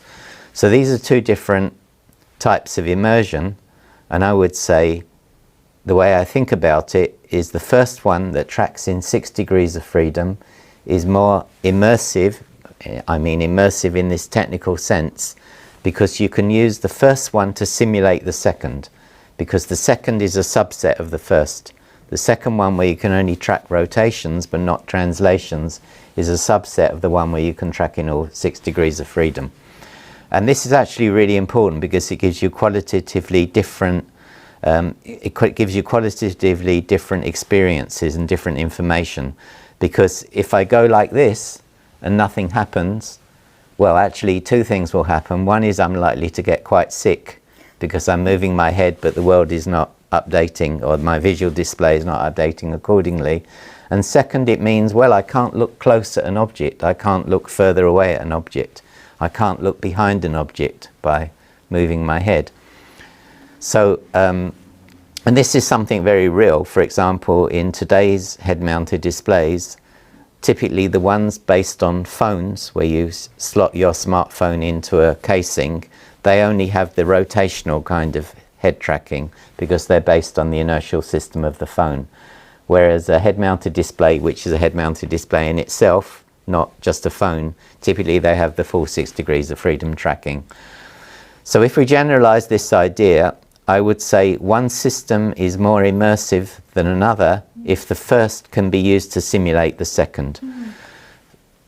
Shall I give another example? Yeah, actually, because we spent lots of time discussing in this course the difference between cave and HMD. So which one of these two systems you think is more immersive? So in this, remember, I'm talking about a technical definition. I'm talking about specification of the system, the hardware and software. I'm not, at this moment, I'm not talking about the effect of those on you, though I gave that as an example that they do have different effects, but I'm only talking about the technical specification. So a head-mounted display with full 6 degrees of freedom tracking is more immersive than a cave, because I could use a head-mounted display to simulate the whole process of going in a cave and being in a cave, but I can't use a cave to simulate the process of picking up a head-mounted display and putting it on. That's just not possible. Or if we take another example, for many years people talked about desktop virtual reality. So desktop virtual reality was that you sit in front of a monitor. It may be with stereo vision, you wear glasses and so on, and you see stereo on a screen. So people called this virtual reality or desktop virtual reality. Virtual reality through a full head-tracked, head-mounted display is more immersive than desktop virtual reality, because I can use the full head-mounted display system to simulate a desktop system. So this is what I mean, that there's various levels of immersion, that when you have system A and system B, and you can use A to simulate B, then A is more immersive than B. The last point on this doesn't apply to all systems. So I could have two systems, X and Y, where X can't be used to simulate Y and Y can't be used to simulate X. So there's no, this immersion is not like a full ordering of all possible systems. It's what's called in mathematics a partial order. So maybe one example you can think of is probably when you're in the cave, comparing to when you're in a sort of IMAX cinema. Yeah. Where they can't really sort of simulate each other. Yeah, they're different. Yeah, because in the cave, for instance, when you turn back, normally you don't have the back wall. Yeah. So it doesn't actually 100% simulate the experience you can have in IMAX, and definitely not the other way. So Yeah. You couldn't use either of those to simulate the other. Yeah. And I'm talking about simulation in principle, I mean as an ideal, not like in actual hardware and so on.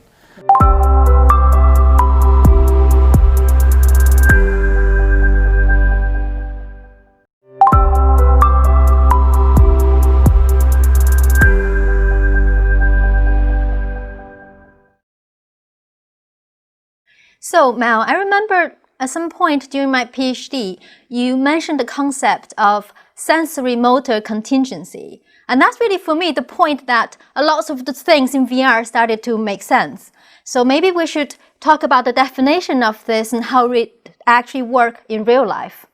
Yes, so sensory motor contingencies is part of the theory of active vision that describes how we use our bodies to perceive. So basically we have a set of implicit rules that we use to perceive the world. Rules that we don't, by implicit I mean they're rules that we don't have to think about, we just know them, but on the other hand they are rules. So I know to look behind you, I go like this. I didn't have to think, how am I going to look behind her? I just do it. And I automatically duck my body. Yeah, so they're rules where, you know, we think of vision essentially as, we often think of it as something passive. We take vision as an example, that the light just comes into our eyes and we see, but no, we're always acting, we're always moving. So we turn our head, we move, we bend down in terms of tactile feeling, we reach out, we touch things. The very act of using my body, I feel my muscles changing as I reach out my arm. It gives me a sense of distance as well. Or for hearing, to hear something better, you might turn your ear towards it and so on. So by sensory motor contingencies, we mean that set of implicit rules whereby we use our body to perceive the world across all the different senses.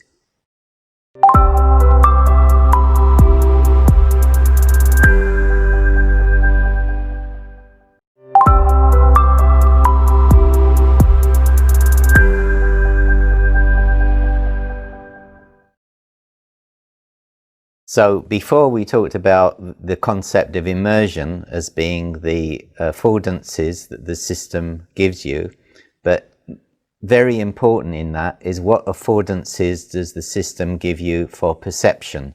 So for example, if I'm wearing a head-mounted display that has no head tracking, I can move my head as much as I like, and I won't get sensory motor contingencies which are caused by moving my head. The image I see will always just move with me, nothing will change. But if I have head tracking with, let's say, full 6 degrees of freedom head tracking, as I turn around and as I move my head, so the visual system, the visual input I get will update accordingly, which means that I have sensory motor contingencies that are more or less the same like real life. But sensory motor contingencies has another aspect. It's not just simply the interaction, the input, it's also how the input is. So part of sensory motor contingencies is that, as I said, if I want to see close up to this object, I just move my head closer to it and I see that object closer. But how is VR involved in this? VR is involved because in VR, if I do the same, not exactly the same thing will happen, because eventually what I'll see is not the object but pixels. The closer I get to an object, the more likely it is it's just going to dissolve into a whole set of pixels. So sensory motor contingencies is this kind of combination together of how you perceive and what you perceive. The more that matches, the more that the how matches reality, and the more the what you perceive matches what you would expect to see in reality through the act of perception. So you're getting closer and closer to natural sensory motor contingencies. Now there's a very big consequence of that. If you think about it, if I'm in virtual reality and the system affords natural sensory motor contingencies so that I am perceiving in the virtual world much the same way as I do in the real world, what does the brain make of this? Really, the simplest hypothesis for the brain to make out of this is, okay, this is where I am. Because in real life, how do I know where I am? Well, I look around, I hear, I touch, I see, and I use my body in certain ways. If I use my body in the same ways, and the same kind of changes to my perception occur, then the simplest hypothesis for the brain to make is to give you the illusion that this is where you are. The virtual world is where you are. So these sensory motor contingencies are very, very tied up with what we talked about right at the beginning, this wow factor. I'm somewhere else. I'm not in the lab anymore. I'm in this forest or wherever it happens to be. Yeah, very interesting, because it just reminds me of the examples. Like, actually, it was the very first time I tried HTC, and the graphics were very nice, and the tracking was working beautifully. So I was doing this task, like there was a little robot, something, I was trying to fix things. It was an amazing task, but I was really in it. And at some point, I heard the door open, and I heard a group of students walking in, and I know that's probably something happening in the physical reality.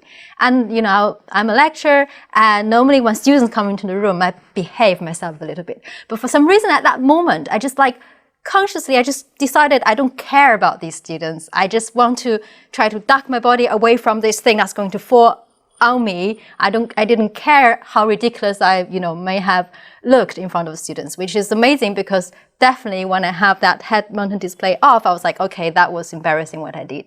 So I just felt that thing was actually really sort of overwhelming experience that is difficult to explain. It's really a bit like magic in a sense. Yeah.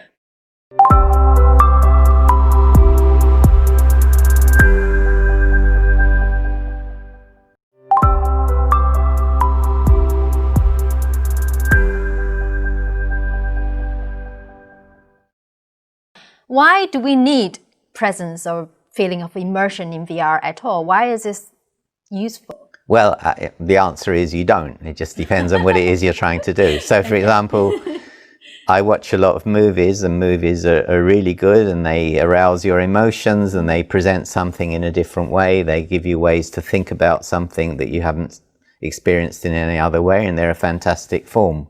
Or I read books, and they have, again, a different way of giving you information about something or manipulating your emotions and so on.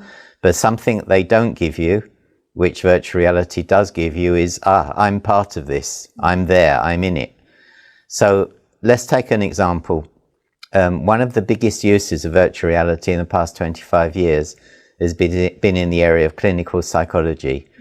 So for example, let's take a relatively straightforward anxiety that many people have, which is fear of heights. So how clinical psychologists typically deal with people with fear of heights is that they gradually expose them to the thing they fear.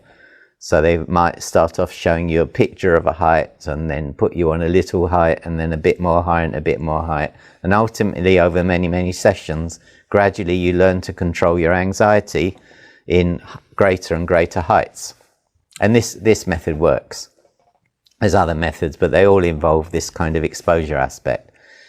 Now, suppose instead of taking you to real heights, you show someone a movie of heights. It's not going to work, because although by projection onto someone else you might get some kind of level of anxiety, it's not anxiety about you personally. It's not you are on the height. Now, if you put someone in virtual reality on a height, because of this illusion of being in the place, you do have a strong sense yourself of being on the height. So you can generate very similar levels of anxiety to being in a virtual height as being on a real height. And therefore, the clinical psychologists, instead of taking people or asking them to go to real heights as part of their exposure therapy, they can take them in virtual reality in their office to virtual heights. So the immersion, which leads to this illusion of presence, this illusion of being in the place, is really important, because it involves you in the sense of, I am here, this is happening to me, therefore I get the appropriate anxiety, and therefore it can be used in a therapeutic context. This is one example. Very interesting, because I have a bit of vertigo myself, and I remember being in one of the VR applications or experience with Oculus, and I really had a difficult time actually keeping my body up straight, because I really, it's like, you know, it's like, oh, where is actually up straight? I can't actually find it. So I think that's really sort of an overwhelming experience that I was exposing myself to. And if I kind of really do it with the help of a therapist, maybe one day I'll become, you know, less fear of heights. But let's put this back in the context. So the sensory motor contingencies are like in reality. You look down, you see the height. You look down, you see in stereo and so on, your height. You've moved your head down like you would in reality, and the vision that you've seen shows you vision of a height. Now, the next thing is the brain has to decide, what's going on here? Where am I? Well, I've looked down, there's a height there, I'm on a height. Oh my God. And then people would typically step back away from that height, because even though they know, this is really important, even though they know is not true, it doesn't matter. Because there's some part of the brain that doesn't know about virtual reality. It has to make, the brain at any moment of time has to make a very fast decision. What's going on here and what should I do? And all the evidence is saying, I'm on a height, get out the way. Afterwards, you say to yourself, yeah, I know, but I'm not really there. But it's too late, you've already done it, you already have the anxiety. Yeah, it just shows how much we're not actually in charge of our own actions and reactions and feelings.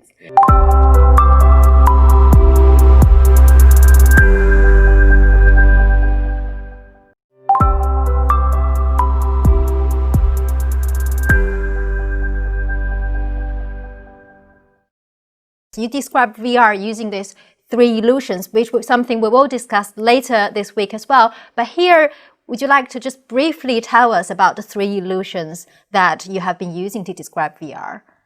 Okay, so in virtual reality, since the early 90s, people have been using the concept of presence to describe this feeling of being there, to describe the feeling of being in the place. But unfortunately, over many years, this concept has been mixed up with many other things that in reality don't have anything much to do with it, which are feelings of enjoyment or engagement or excitement and so on. And they're all important, but they're not the same thing. So I started using the term place illusion to describe this feeling of being in a virtual place, even though you know you're not there. So again, I was talking before about sensory motor contingencies. When you have visual sensory motor contingencies that are more or less like in real life. This affords the possibility for the brain to make the decision that this is where I am, the virtual place rather than the real place. So place illusion is the first one of these illusions. And place illusion can occur even if nothing is happening in the environment. I'm just in a virtual world. I look around, I see the virtual reality, and the brain says, okay, this is where you are. But there's another aspect of this, which is the dynamic aspect. So suppose there's events happening in the virtual reality, like a crowd walking along, or cars going by, or leaves rustling in a forest in a wind. The next question is, does this seem to me to be really happening? So the second illusion I call plausibility, which is how real do I take the events to be? And this is separate because I can really be in a place, I can have the feeling to really be in a place, but I don't believe anything that's happening there. So an example of this is you're driving along in a real, let's say in the real world, you're driving along and you see a policeman standing on a corner, and so you slow down because you're driving a bit too fast. Then as you get closer, you realize actually it's not really a policeman, it's a life-size cardboard cutout. So before you had plausibility, this is a policeman, I slow down. As you get closer, you see, oh, it's just a cardboard cutout, so I'm going to speed up again. You lost the plausibility. So plausibility is the second illusion, is the illusion that the events that I'm perceiving, that I'm engaged in, are really happening. And the third illusion is something very, very unique to virtual reality, which is to do with your own body. So go back to the idea of sensory motor contingencies. One of the things I can do is look down. But what do I see in real world when I look down? I see my body. So in virtual reality, it can be programmed that when you look down, you see a virtual body completely substituting your real body.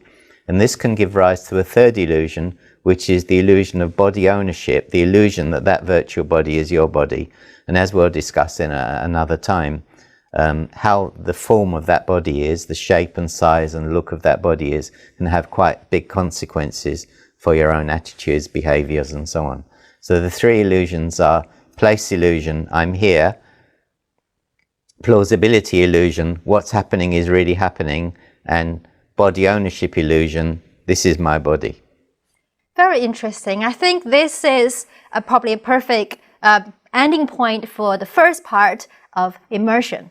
We'll come back to the second part of discussion where we'll go further on place illusion and plausibility illusion.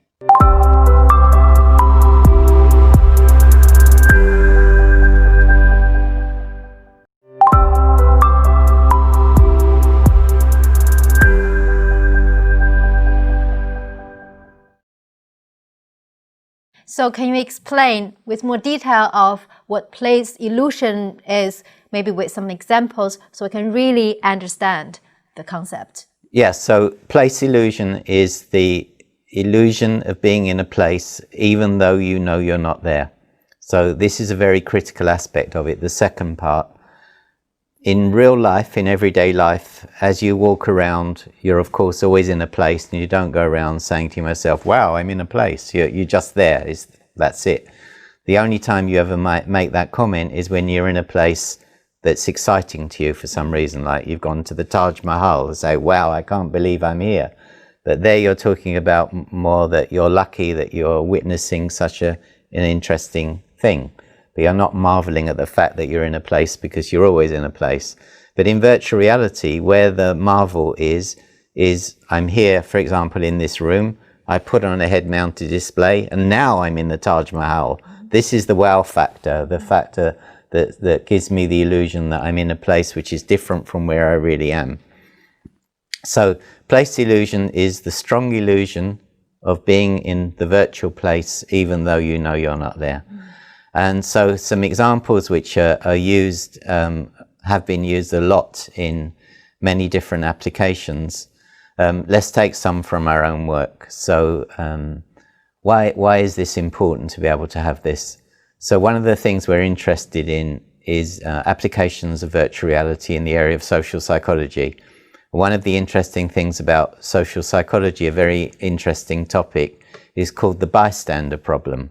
The bystander problem is that you're somewhere and suddenly two other people start fighting. One of them is a victim and one of them is a perpetrator, and the perpetrator is attacking the victim. What do you do? Do you try to intervene, even though that might be dangerous to yourself? Do you try to get help? Do you run away? What do you do? This is a long-standing issue in social psychology, and they have a theory which says that the more other people are there, the less likely it is that any individual will do anything to help. This actually started from a real murder that happened in the 1960s, where there was a woman murdered, and apparently there were 38 witnesses and they did nothing. This whole bystander theory came about from studying that event. Now, how can we study that event experimentally? Well, you can't. In physical, real life, you cannot make a violent event and have other people there to witness it. We wouldn't get ethics approval. It's not practical. If you did it with actors, every time they did it, they would do something different and so on. But in virtual reality, we can create a situation where that violent event or some event like that happens. And because of place illusion, people do have the illusion that this is there, that they are there, that this is there, they are in that reality. And therefore it sparks in them all the kinds of similar emotions and feelings that they would have if this was happening in real life. I mentioned earlier the whole area of clinical psychology. So there's many different examples of that. Another one that we've worked on ourselves is fear of public speaking. Someone has fear of public speaking. What do you do? Gradually they have to be exposed to more and more situations where they face their fear and learn to control their anxiety. But this is expensive, it's difficult. So if a clinical psychologist wants to help someone to be exposed to audiences, they have to get audiences together, and this is complicated. And again, if you use actors, they won't do the same every time, and they're expensive, you have to pay them and so on. Now suppose we do fear of public speaking with an entirely virtual audience with virtual characters. So I put on the head-mounted display, and suddenly, wow, I'm in this auditorium and there's all these virtual people there. My heart starts pounding and so on. Now the therapist can work with me because I've generated some anxiety. So even though I know is not true, I know that nothing is happening. I know I'm just seeing pixels on a screen. As I said before, some part of the brain doesn't know about virtual reality and you just respond as if it's real. So I've seen situations where experienced speakers are speaking in front of a virtual audience which is ignoring them, and those experienced speakers can't speak because the virtual characters are all shuffling around and they're looking in other directions and they're talking amongst themselves. So even though that speaker knew nothing is happening, they couldn't speak to those characters. So these are some examples of where place illusion is one part of the equation of what makes virtual reality work in these situations. I remember actually, experiencing the public speaking one, and it just really disturbing. These people were like actively ignoring me, and no matter how much I tried to focus on what my script, I just can't get my brain to actually function properly. Yeah. And I've also been to the bystander experiment you mentioned in the cave. I remember there were these two guys just started fighting in front of me, and because they were so real and they were actually like big guys, much taller than me, I really felt threatened, and I really felt I need to get somebody else to intervene because I am way too small to do anything. So that's kind of make me actually think about what I would do in situations like this. That's right, yeah. Yeah, and I think that's also probably very important because I can actually expose myself to situations without having the risk to actually have this reflection. Yes. Yeah, okay, very interesting.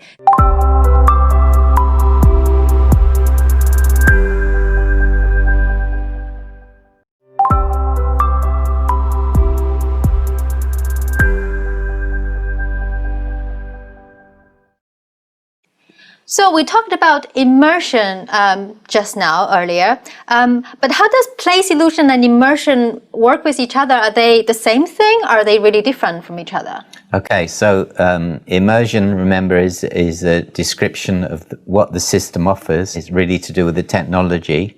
Right. And place illusion is to do with the response of the individual. So the question is, does a level of immersion cause place illusion? Okay. I would put it differently. I would say it doesn't cause it, but it provides a framework or a basis on which place illusion can occur. Right. So as an example, let's take a an immersive system which does very good visual sensory motor contingencies, for example. So typically you have a strong illusion of being in the virtual place, but not necessarily, and certainly not necessarily all the time. So if we take two people, A and B, we put them in the same system, in the same virtual environment, and A goes in the system, looks around, and very wow, and I'm in this place and so on, and they have the strong illusion of being in the place. Person B goes in, the first thing, yeah, wow, I'm in this place, and then they see a tree, and they walk up close to the tree, or they move close to the tree, and they see, actually, it's just a set of pixels. They try to move, and suddenly the cable yanks the side of their head from the head-mounted display. And they bend down, or they look down, and they see, I've got no virtual body. So depending on how the person is, like imagine one is a professor very interested in evaluating how the system is, and the other one is a naive person who's never had VR before. The professor who's very used to VR and so on, they're going to be going there with a completely different attitude, looking for things that don't work. And they'll find them because nothing really works that well yet. And the first person will be, wow, I just look around, it's incredible, I'm in the forest or wherever I am. So I would never say that immersion causes place illusion. It's on the basis on which place illusion can arise. Now, as we said, there's different levels of immersion. You can have various systems where one system can be used to simulate another. How does place illusion vary amongst those? The possibility of place illusion on, say, a desktop display is quite different to place illusion you can get in, say, a full head-tracked, head-mounted display. So if you think of a desktop display, even with stereo, you might have a big desktop and you're looking close to the screen and you see something in stereo, and then you turn your head a very little bit and suddenly there's the edge of the screen and you're seeing the real world on the other side. Immediately your place illusion has gone, even if you had any at all. So different types of immersive system can give rise to the possibility of different types of place illusion, even to the extent that the place illusion in some very low level systems is completely all in your imagination. So like an extreme case, some people call it the book problem. I wouldn't call it the book problem. It's just when you're reading a book, you imagine everything. It's all in your head. There's no sensory motor contingencies or anything. If you want, you can call that a kind of place illusion, but it's really such a qualitatively different type of experience than when you're in a full head-mounted display system that I'm not sure you should even use the same word. But one important thing is I'm never saying one is better than another. Like reading a book is fantastic, reading a book. Being in an immersive virtual reality is another kind of fantastic. They're not saying one is better than the other. They're just different with different qualities and different applications. So immersion does not cause presence, does not cause place illusion. It allows the possibility of, and there's different kinds of place illusion that are made possible by different levels of immersive system.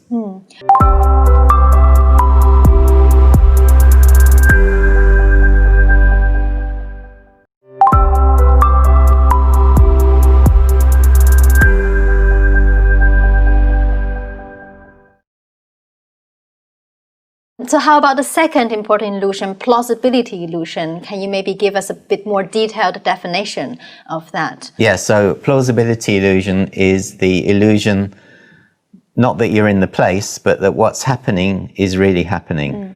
Let's go back to the example that I talked of before, the bystander one. So you're in a situation, let's say you're in a bar, there's two virtual characters there, one picks a fight on the other. Because of place illusion, you are there, it's in your space. You could reach out and touch the characters, they're in the same space as you, so it can have an impact on you. But suppose you start shouting at one of the characters, the aggressor, and the aggressor never responds. Or you start going into the space between the two of them and they just ignore you. This is a failure of plausibility, because at some level you say, well, they're completely unaware of my presence. I'm like a ghost here. Nothing I'm doing is having any effect. So you lose this sense that what's happening is real. It's just like you're watching a movie. So plausibility is the other side of the coin to place illusion. Not only are you there, but what's happening there is really happening. Of course, I have to put the rider, you know is not happening. So part of the illusion, the wow factor is, wow, I feel this is happening, even though I know is not. So even though I know is not is very important in understanding what this illusion is. So I came up with this idea of plausibility because once we did an experiment where everything was fantastic. We had the best visual rendering we'd ever had, with everything looked fantastically real insofar as we could do in those days. We had a very exciting scene. We were in a bar. There was a fire broke out, other characters started running out and so on. And then when we gave people a questionnaire to measure their place illusion, they gave quite low scores. And I couldn't understand why. This questionnaire was the only way they could respond, by the way. And then I realized something we hadn't spotted, that there were characters sitting at the bar in this place where the fire, by the way, not everything we do has got to do with bars, but in this one also was a bar. There were two characters sitting at the bar, and I realized, they were going through repetitive motions again and again, exactly the same thing again and again. We hadn't somehow spotted that earlier, but the participants in our experiment spotted it, and they just lost interest in what was happening. And because this questionnaire was the only way they had to respond, they gave low scores. Or another example, this was in another similar social environment where you're walking around talking to people, or they were talking to you, but if you tried to answer them, they wouldn't respond because the program had no awareness in terms of those virtual characters of your actions. So once again, you don't lose the illusion of being in the place, but you cease to care about those characters. So this is a failure of plausibility as well.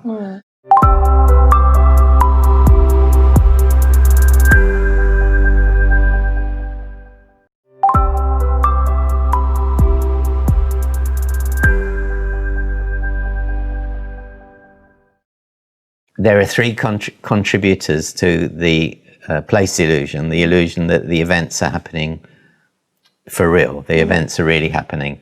So the first one is that events occur in relation to you personally. Like, for example, you're in a park, a virtual park, there's characters there, and one of them comes over and asks you the time. So this is an event that you didn't cause, but you're obviously the subject of an action by another part of the virtual environment, in this case a virtual character. The second one is that the world responds to you. So for example, when this character comes over, you offer your hand to shake hands and the character responds. Or you walk through a crowd and the crowd parts as you walk through it. Or you knock on a door and the door opens. So this is the second one. The third one, which is the most difficult of all of them, is what I call credibility. So suppose let me go back to my example of the bystander. A fight happens in a bar between two people. When we first ran this experiment, people responded, they got anxious and so on with the fight. But afterwards we asked them, what were the things that diminished the experience for you? And they would say things like, look, a fight about football like this, because the fight was about football, fight about football like this, it would never happen in a bar that was decorated this way. It would never happen in this kind of bar. It just would never be a football fight in this bar.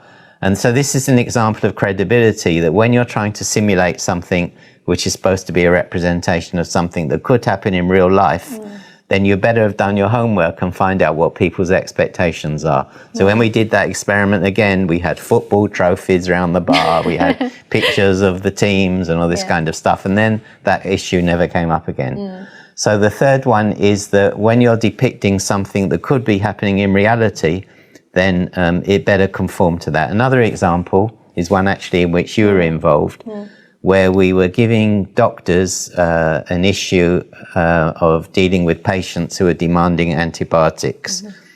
And one of the things the doctors would say is, well, look, in real life, I would always have a computer on my desk. Here I don't have one, so it kind of doesn't seem that real to me, as if this is really happening. So these issues of making it conform to expectations is very important. But let me finish by saying this is still really complicated. It needs a lot of research to understand plausibility.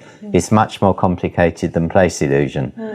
Because you can put someone in an environment with a dinosaur attacking them, and they'll respond. But a dinosaur doesn't conform to anything in reality. So there's another aspect of plausibility where the situation itself gives you an alternate reality that you buy into or you don't buy into, whether or not it could happen in real life. So, you know, in real life, a dinosaur is never going to be chasing me. So according to what I said about credibility, you shouldn't care. But in fact, you do, because it creates another reality for you. So it's a very complicated, very, very interesting issue, which has not really been studied in virtual reality, and is something really wide open for research to understand how this plausibility, especially the credibility part of plausibility, works. So to summarize, place illusion is the illusion I'm there, even though I know I'm not. And plausibility is the illusion that what's happening is really happening, even though I know it's not. And when you get these two things together, especially place illusion plus plausibility, then you will tend to respond like you do in real life. And this will be one way that we measure this. We measure how successful a virtual environment is if people respond appropriately to the situation that they're encountering.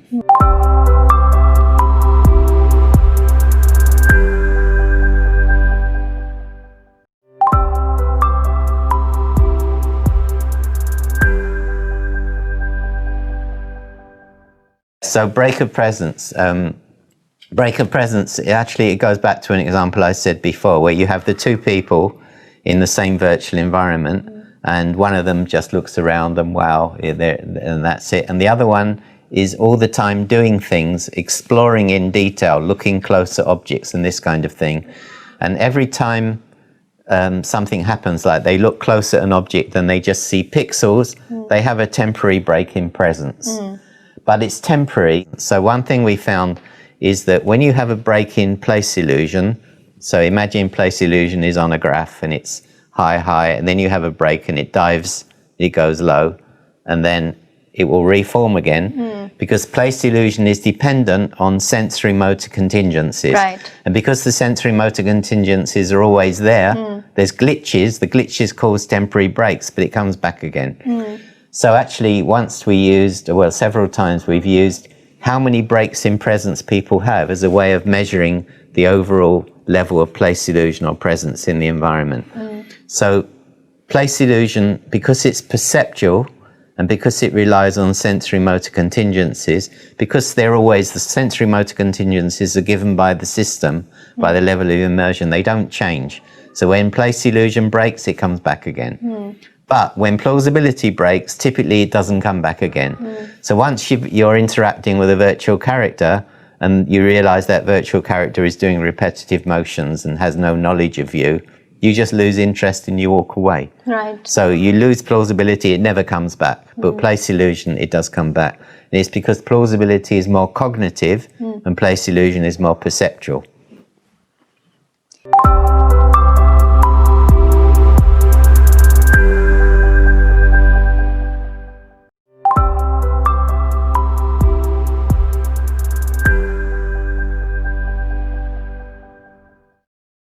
Okay, so I think probably now it comes to the time to give a little recap or summary of all the concepts we have kind of talked about today. Presence, place illusion, plausibility illusion, and immersion, and how they kind of all work together.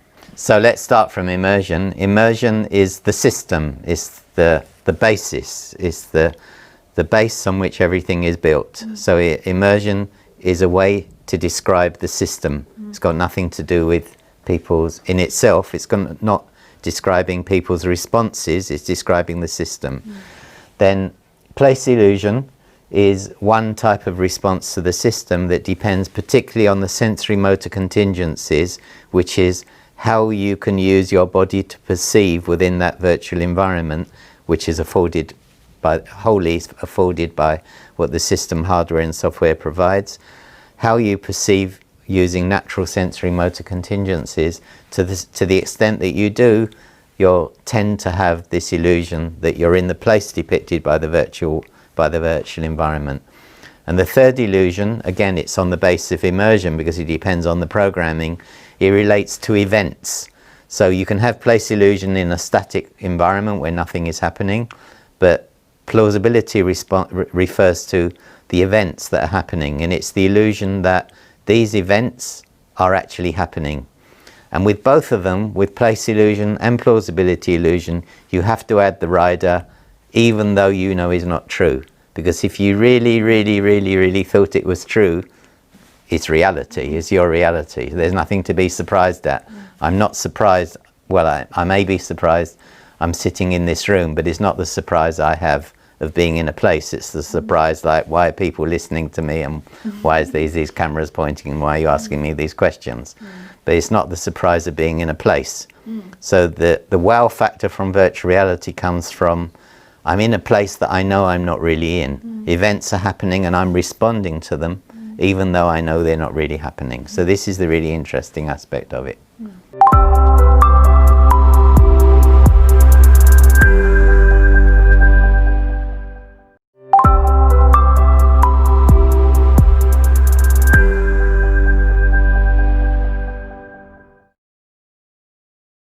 This is the first part of the magic show. It's called Pinocchio Illusion. And we have Alice here to help us. Hi.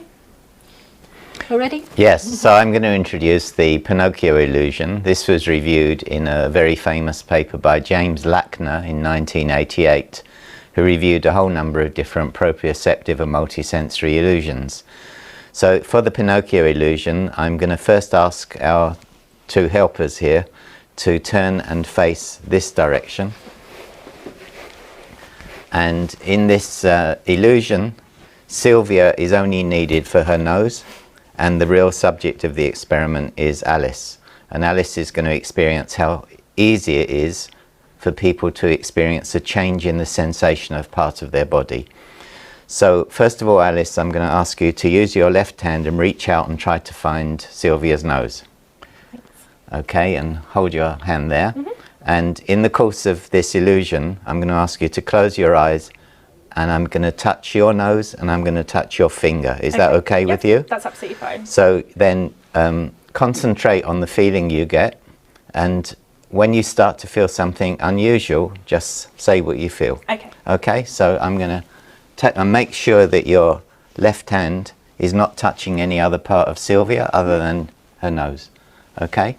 So I'm going to take hold of your finger, and I'm going to move your finger to be touching Sylvia's nose while I'm synchronously tapping your own nose. Okay, so we'll start now.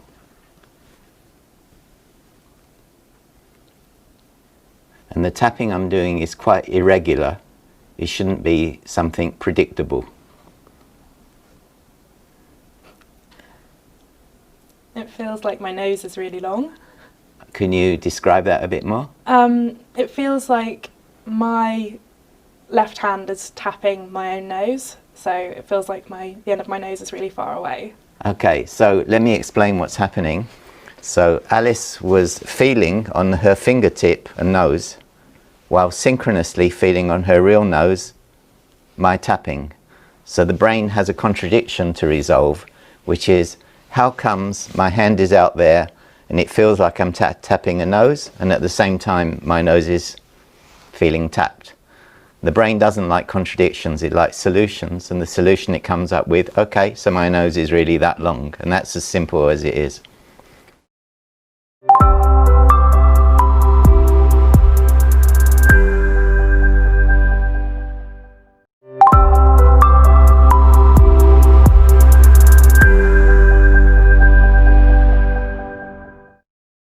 So this is the second part of the magic show.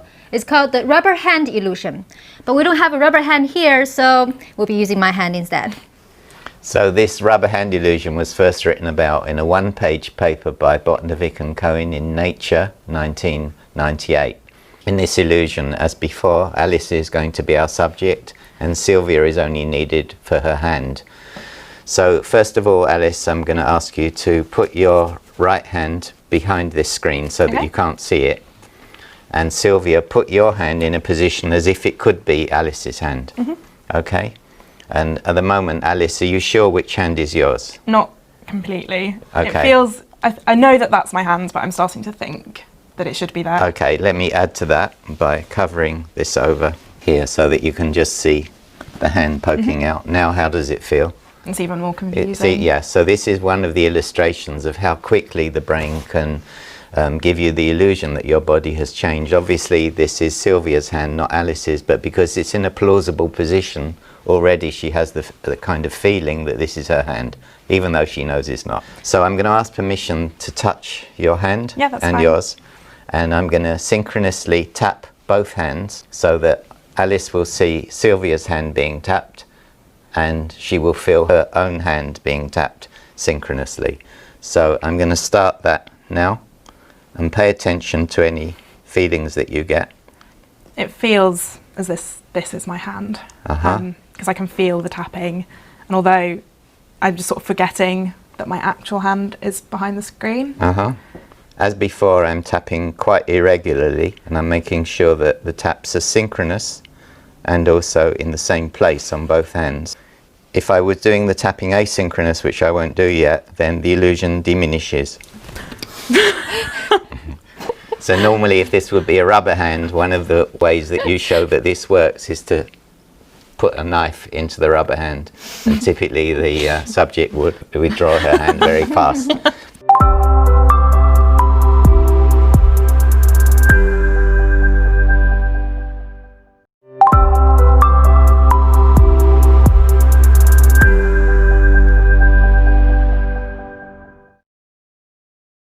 So after watching and trying all this fascinating illusion yourself, I think it would be great if you can talk about this illusion with a psychologist. So here I'm very pleased to introduce Harry, an ex-colleague and friend who have agreed to come here and talk about this. Harry, would you like to introduce yourself? Yeah, thanks Sylvia. So I'm Dr. Harry Farmer, and I'm a researcher in social neuroscience at UCL's Institute of Cognitive Neuroscience. Yeah, so Harry, can you tell us a bit about rubber hand illusion and Pinocchio illusion, which is the two illusions the students have just tried?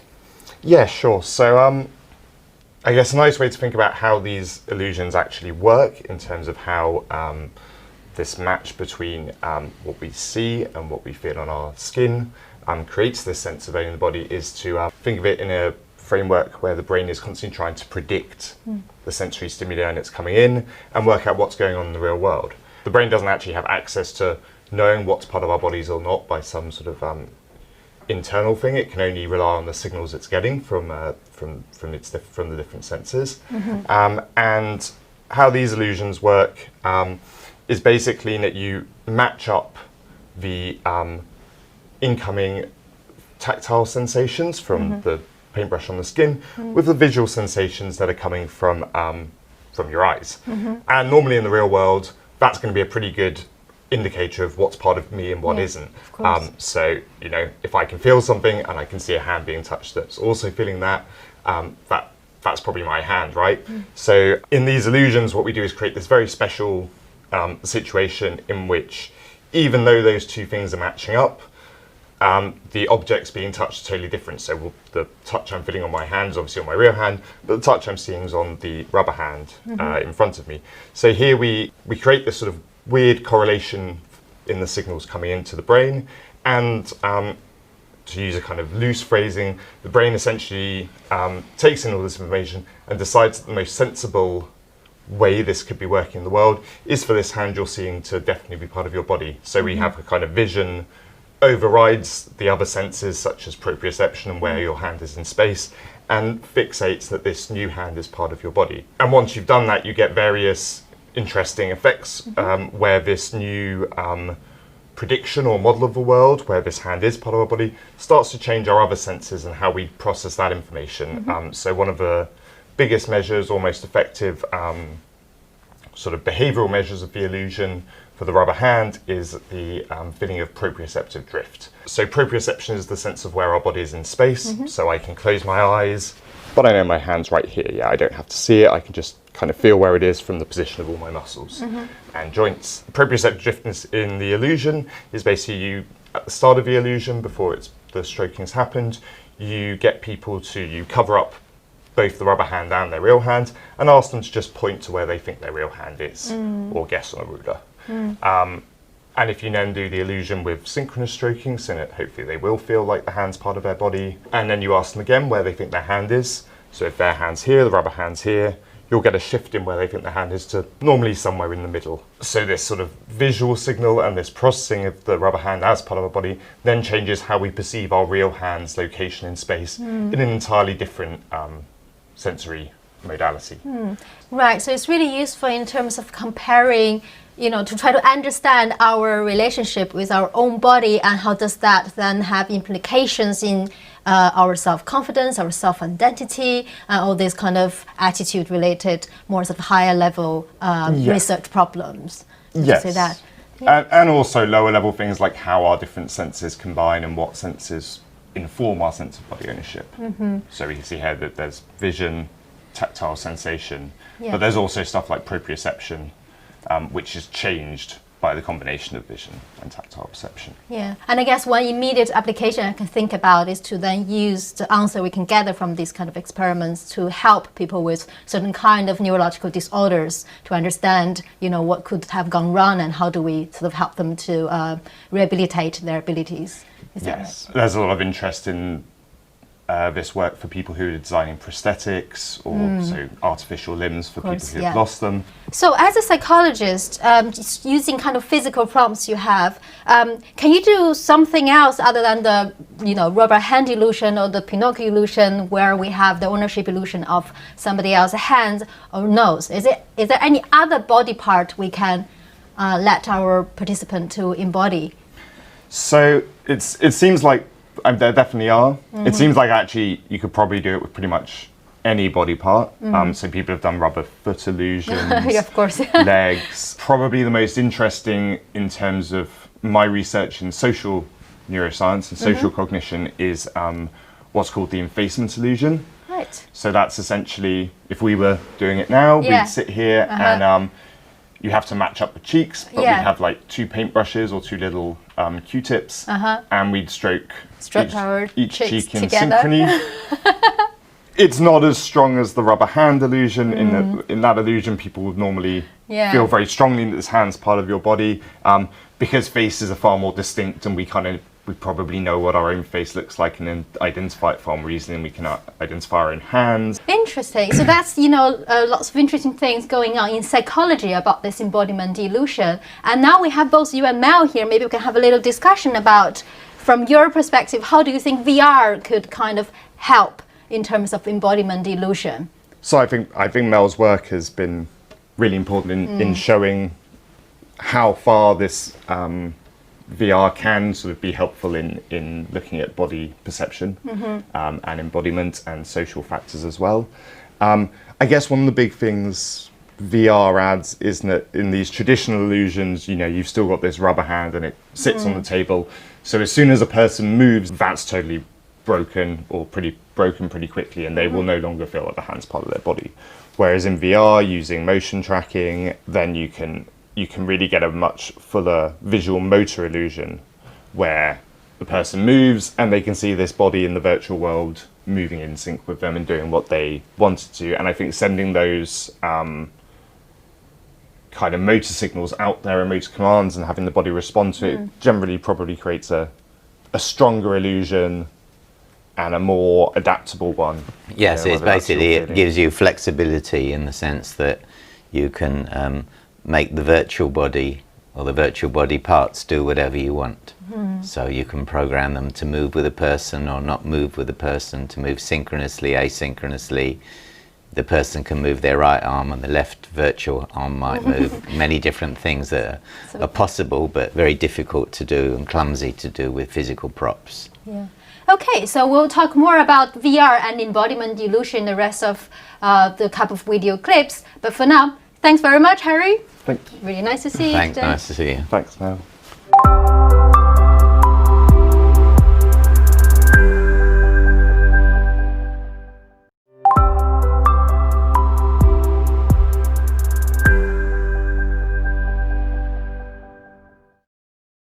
So Mel, yeah, I know you've been doing embodiment illusion in VR for many years now, probably since 2008 or 9.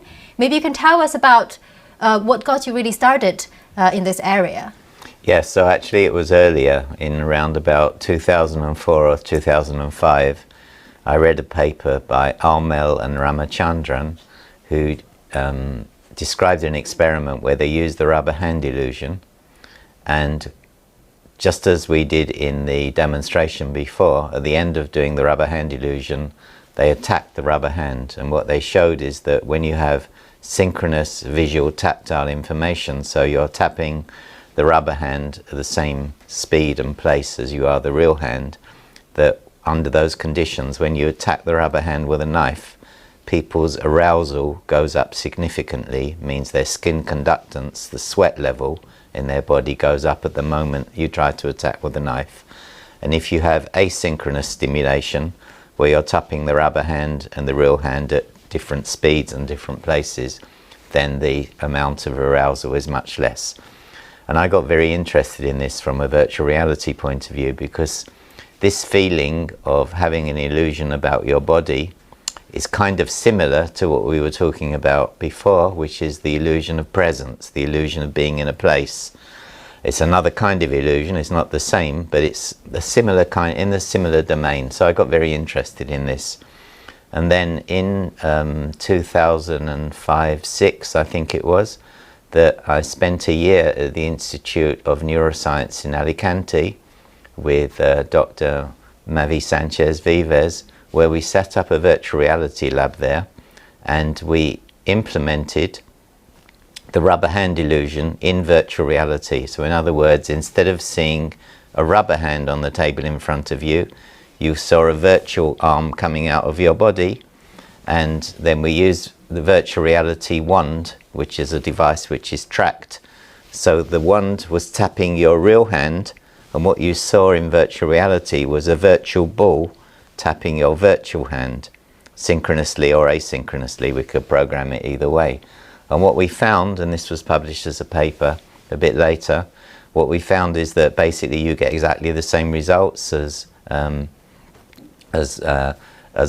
and Ramachandran got, and also as Botnovic and Cohen got in the very first paper, that people have the strong illusion that this is their hand, the virtual hand is their real hand. But then, because it's virtual reality, we could go one step further. So as we were saying before, with the rubber hand illusion, you're stuck with a rubber hand. You can't do anything with it other than touch it. But what we could do in virtual reality is that after a few minutes of this synchronous tapping, we could program the virtual arm to do some movements. And what we were interested to see is, even though we instructed the subjects to keep their real hand still, we wanted to see if there was any response to the movements of their virtual hand. And so what we did is we measured the amount of electrical muscle activity on their real hand, and what we found is that during the period the virtual hand was doing this, there was increased electrical activity in their real hand, and that correlated with the subjective strength of the illusion.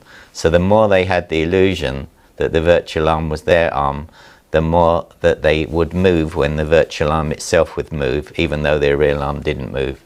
So basically that's how I got into the whole area of body illusions, by trying to see if we could reproduce the rubber hand illusion in virtual reality. Yeah, so basically it had little subtle muscle movement, although they're trying to keep their hand as still as possible, just because they saw something moving in front of them. So if they had the asynchronous condition and they saw the virtual hand rotate, then they didn't have the same level of muscle movements. And this is kind of triggered by something called visual tactile synchrony. Yes. Is there any other ways to induce body ownership in VR as you have experienced? Yes, so this was, as you said, visual tactile synchrony, which is how the basic rubber hand illusion works. But of course in VR you can be much more flexible. So a couple of years later, Dr. Sanchez Vives, myself, Dr. Bernhard Spanlang, Franco Tecchia from SSSA in Pisa, and Massimo Bergamasco and some others, we all joined together and we went to Italy for a few days, and we programmed another version of the rubber hand illusion, whereby you wore a glove, a data glove, which tracks the movements of your hand. And as you move your real hand, the virtual hand that you saw, you didn't see your real hand, but as you moved your real hand, the virtual hand that you saw would move either the same, synchronously or asynchronously. And once again, we reproduced all the results of the rubber hand illusion, that under the synchronous movement condition, people would have the strong illusion that the virtual hand was their hand. And also we got what Harry Farmer earlier described called the proprioceptive drift. Also we got that in the other visual tactile version. So we reproduced all the different aspects of the illusion. So this is visual motor synchrony, whereas the normal rubber hand illusion is done with visual tactile synchrony. So clearly, once you move to virtual reality, you can do things that you can't really do with physical props. How about with all the other parts of the body? Now we talk about the hand, and maybe we can do the same with maybe nose, but then how about the rest of the body? So the other thing you can do very easily in virtual reality is deal with the whole body, not just a body part. So this was first done by Dr. Henrik Ehrson at the Karolinska Institute. And what he did was a kind of virtual reality. What he did is he had a mannequin dummy, a life-size mannequin dummy made of plastic, and he stuck 2 cameras on the dummy looking downwards. So imagine there's a dummy here. You see 2 cameras pointing downwards at the dummy. So the cameras are pointing at the body of the dummy. Meanwhile, the subject, who's somewhere else, he wears she wears a head-mounted display. And the head-mounted display is fed from those 2 cameras. So in other words, on the head-mounted display, the left lens is fed by the left camera that's on top of the mannequin, and the right lens is fed by the right camera. So from the point of view of the subject, when they put on the head-mounted display and they look downwards, they have to look down because there was no head tracking, and they look down, they would see, instead of their real body, they would see a mannequin body. They would see this plastic body. And then what the experimenter did is synchronously tap the belly of the mannequin and the real belly of the subject synchronously. So like if the subject's standing here and the mannequin is there, the experimenter would be doing this, tapping both bellies synchronously. And now think about this from the point of view of the subject. They're looking down, they see a mannequin body replacing their own. They're seeing something tap it like this, but of course they're feeling the tapping because it's synchronously on their real body.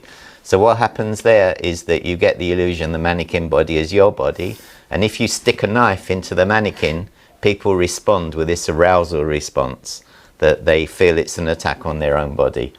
If you do the tapping asynchronously, so you're tapping the real body and the mannequin body, but not at the same time, slightly different offsets of time and place, then this illusion doesn't work to the same extent. You don't get the same arousal when the body is attacked. So in a sense, that's kind of similar to the 360-degree video we've been sort of talking about in this course.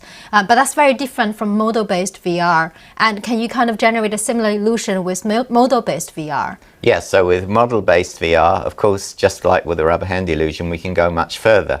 Because with model-based VR, you put on a head-mounted display which is tracked. So first of all, you can be looking anywhere. And what happens when you look down towards your body and when you're wearing a head-mounted display? If you've programmed it, you can have a virtual body substituting your real body. So you look down and you see your body, and then we can do the visual tactile aspect, because you could, for example, tap the real body with a wand, while that controls synchronously a virtual object, a ball or something, to tap the virtual body in the same place. That could be anywhere on the body. So you can do visual tactile.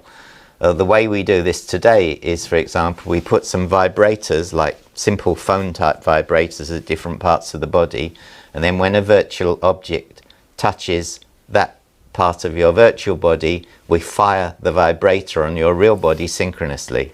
So you, for example, you might see something touch your shoulder, your virtual shoulder, and that moment it touches the virtual shoulder, we fire a vibrator on the virtual shoulder, and that's enough to give you the illusion that you've been touched. And that visual tactile way of integrating the virtual body into your body representation, it feels like it's your body. And then we can go one step further because we can track the body. So we can put markers over the body, and as you move, we can program it so that the virtual body moves the same. So now you look down, you see a virtual body, you move your hand, and the virtual hand moves the same. So this is a really powerful clue that the virtual body is your body. But the most important thing I want to say first of all, that is kind of above both of those visual tactile and visual motor. Visual motor is when you move your body and you see the virtual body move synchronously, is simply the fact of looking down and seeing a body substitute your own body is already enough to give you the illusion. Of course, if you move it and the virtual body doesn't move, then it breaks. So if you want the person to move, then you have to have this tracking and so on. But if they don't move and they just look down and they see a virtual body, already that's enough. This first-person perspective view of a life-size virtual body visually substituting your own is already enough to give you the illusion.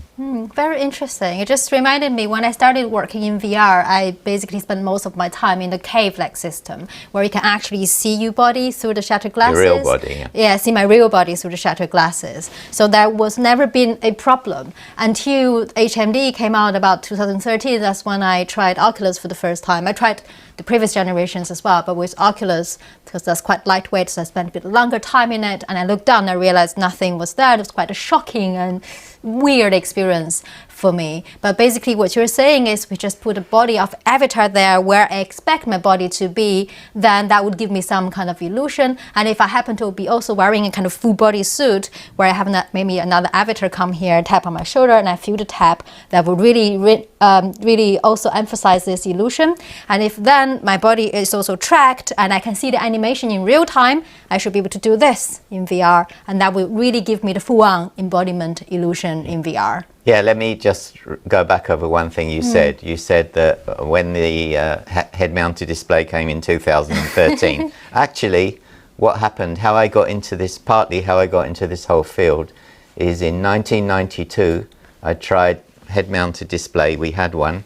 I put it on, and exactly like you said, I looked down, I'm invisible. This was really a shock, a really profound shock. So the first experiment we ever did in virtual reality was to look at the effect of having a virtual body on presence. This was the first thing we ever did. It was published in 1993. So we had two conditions in that experiment. One was you look down, you're invisible. The other one, you look down and you have a virtual body. Of course, in those days, in 1993, the virtual body was very simple, was made of a few polygons, but it was enough. So having a virtual body also increases your sense of presence, your place illusion, your sense of being there. Because how do we also know that we're here in the real world? Well, our body integrates with the world. As I'm looking around this room, I see my hands, I see my body, it's part of the world. If I was invisible, I'd have like a kind of ghost feeling that I wasn't really here.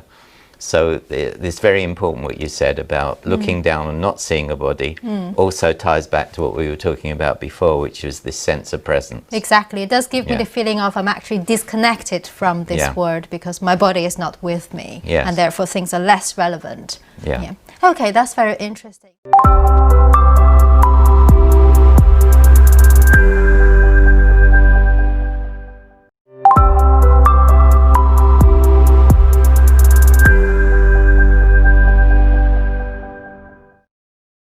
So if for someone who wants to set up a VR embodiment lab, what kind of suggestions would you give them?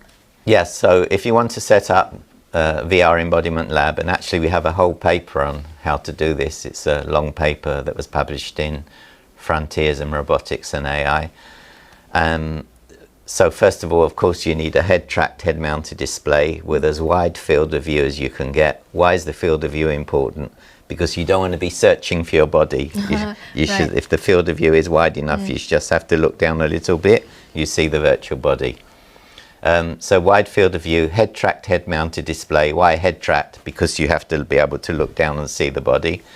And then the other thing you need is some kind of additional as I said, just looking down at the body is already enough, but normally you want people to move. So if people move, you have to have some kind of body tracking. So what we've been using for several years is the OptiTrack body system, which requires some infrared cameras around the room and some markers on the body and so on. And that works pretty well. We've even used the Kinect, which can track the body. It's not as good, obviously, and the price ratio is completely different. It's like $200 compared with $15,000. But anyway, it's possible to use a Kinect to get some body tracking.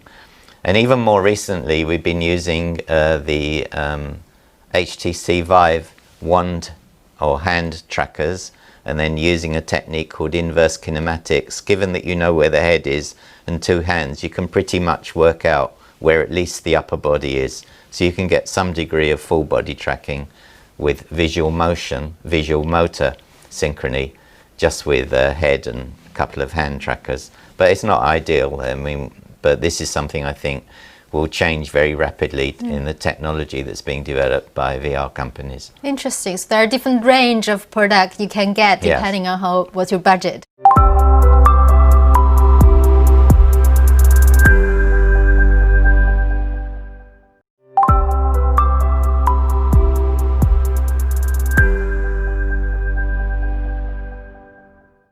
So now we all know the technical setup of VR to achieve this embodiment illusion. But I know you've been doing some really interesting work, which basically is about using this illusion to actually change people's attitude, behavior, and cognition. Can you share some of these interesting experiments with us here? Yes. So, so this is the other point of VR, which is difficult to do with just with physical props. So you can look down, you can see a virtual body replacing your real body, but we can also program it so there's a mirror in front of you that you can see a reflection of your virtual body in the mirror, a virtual mirror.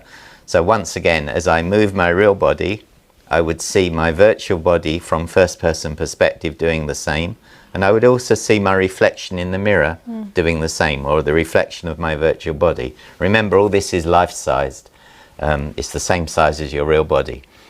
Or it can be different sizes from your real body, but basically it's life size. So if you can do that, you can also do something else, which is you can change the body. It doesn't have to look anything like you. So I might be a man and I look down and I have a female body or a child body or a body of a different race. So what we became interested in is what happens when you embody someone in a virtual body. You give them this feeling of body ownership, that this body is theirs, and the body is nothing like theirs. It's somehow different. It's different in various ways. So we've done various different studies on this. I want to mention as the first one, the adult-child one. So what we did is we took adults and we put them in a child body.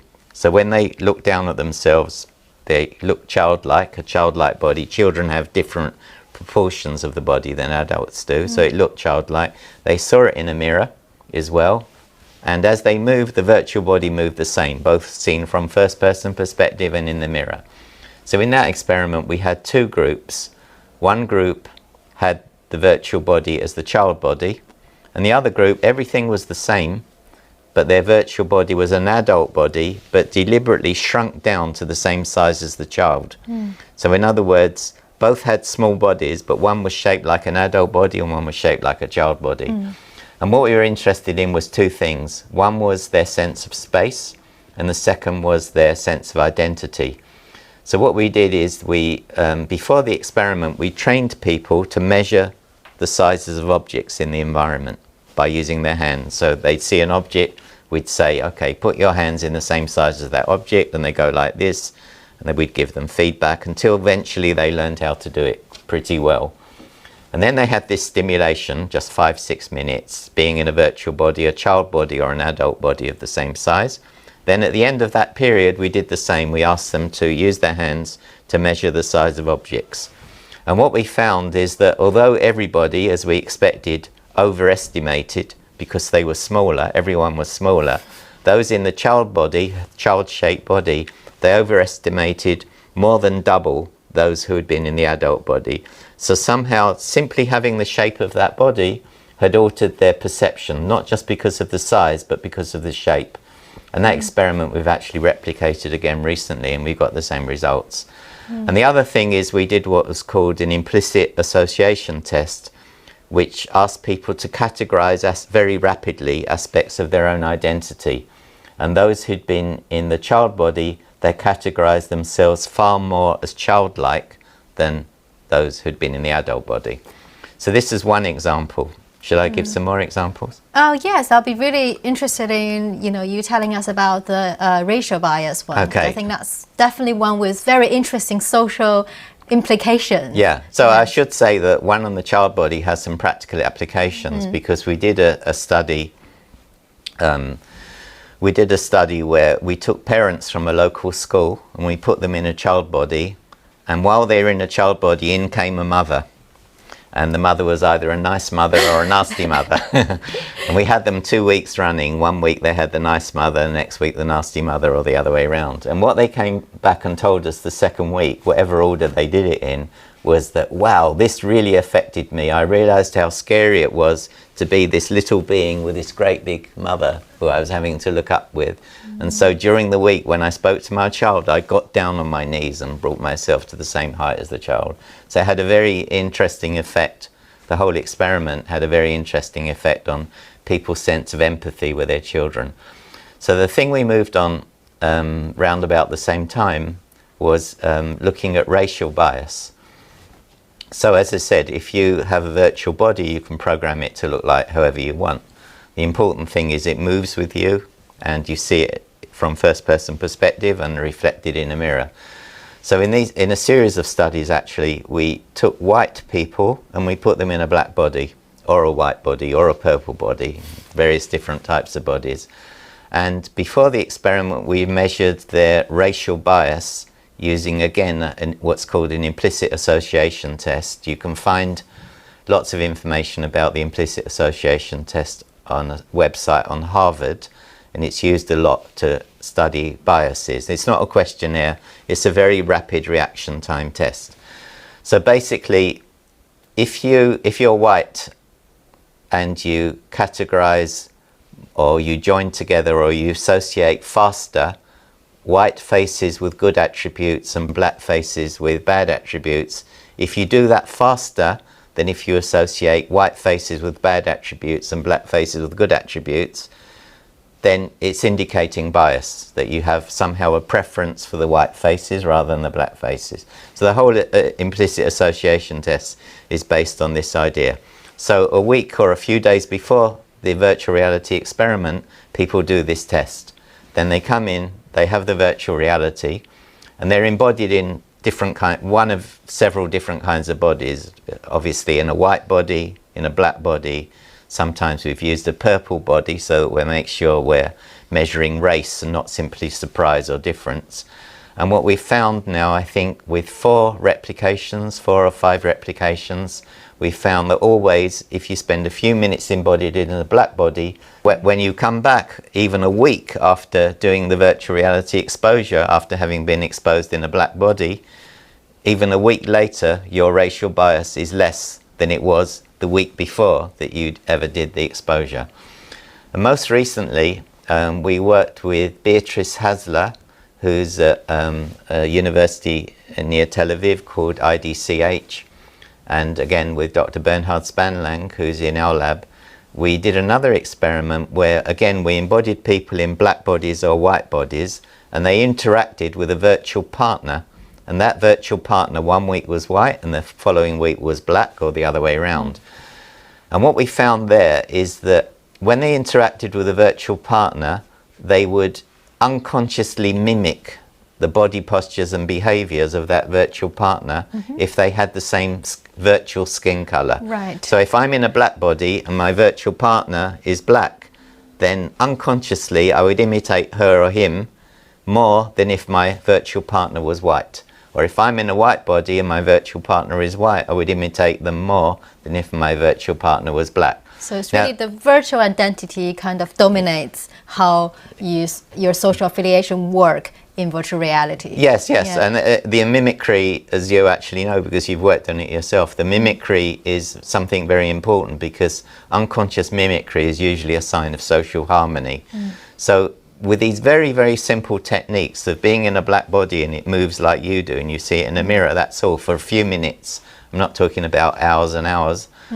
That you adopt unconsciously these different behaviors, and is really important because it shows that although racial bias we think is something very deep-seated and can't be changed, these kind of very simple multisensory tricks can somehow implicitly alter, because, you know, with the mimicry is very powerful because they don't know we were measuring mimicry. They had no clue what this experiment was about, yet nevertheless their behavior changed. So this is an example of something you can do in virtual reality that you can't really do in any other way. I mean, it's kind of like role-playing, but role-playing is explicit. You know you're doing it. Here, you're just in a body, you see it's black. Some people don't even, they say they don't even notice it's black. Right. And then somehow the behavior changes. Right, so it's like your behavior changed subconsciously. That's right, Yeah. it's implicit, Yeah, it's not yeah. something explicit. Yeah. Very interesting.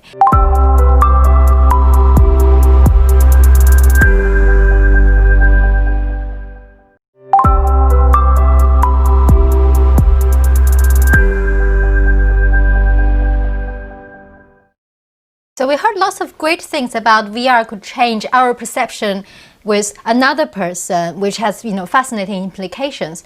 But does VR can also change our perception about ourselves? Yes, that we have used a paradigm whereby, as I was saying before, that you can change the virtual body to be whatever you want. But also, why not have a body that represents you, so we can make virtual bodies that really do look like you, and then another virtual body where you can also inhabit or embody.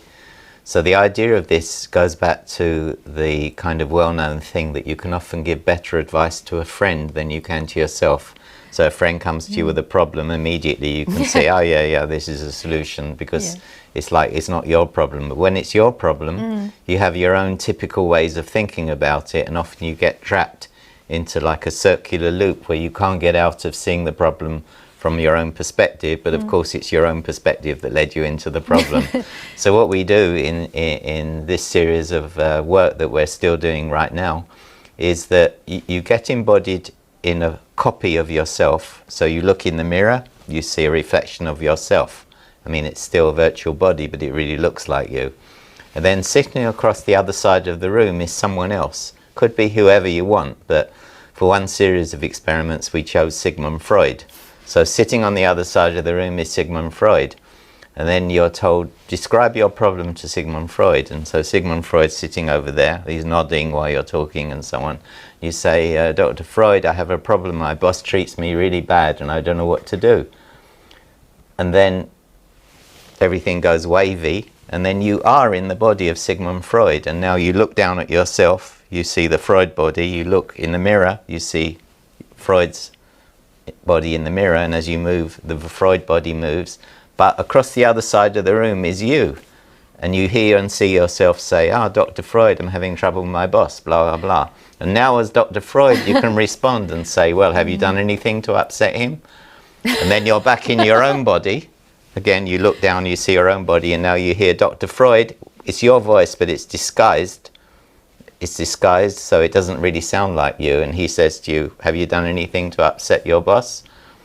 And then you say, no, I haven't done anything. And then you're back in Freud's body. Well, think about it some more. And then you go back in your body, you say, actually, there was one thing I did that did really upset him. And so somehow having the other perspective of the other person, you're able to kind of get outside the loop and see things from a different perspective. And this works very well, and actually right now we're doing a big study with more serious problems, and also in the University of Oxford, Professor Daniel Freeman is using the same idea to work with people who have paranoia. So we don't know the results of those experiments yet, but they're ongoing. Earlier, last year sometime, we used the same technique, or a similar technique, not exactly the same, with Dr. Chris Berruin and Professor Chris Berruin and Dr. John King here at UCL, where we dealt with the issue of depression, particularly people who find it hard to think of positive things about themselves. So the way this worked is that you're in the virtual reality with a virtual body, and across the other side of the room you see a child crying, and then you're instructed about some kind of soothing things to say to that child, to give the child encouragement and to make positive statements towards the child. So you spend a few minutes saying good things, nice things to the child, and gradually the child stops crying. Then in the second phase, you are in the body of the child, and you see and hear your previous virtual body giving encouragement, saying nice things, but now it's saying it to you. So in a way, we've broken this loop for people who can't give positive encouragement to themselves. They have done. Okay, it's a kind of a trick that they've done it in another body, but nevertheless they've done it. So in a experimental trial that we did that's now been published, we found that using that technique actually did help people with depression to improve their mood positively. So this is how we've used this same idea of embodiment in a more counselling and therapeutic context. And this is work which is still ongoing.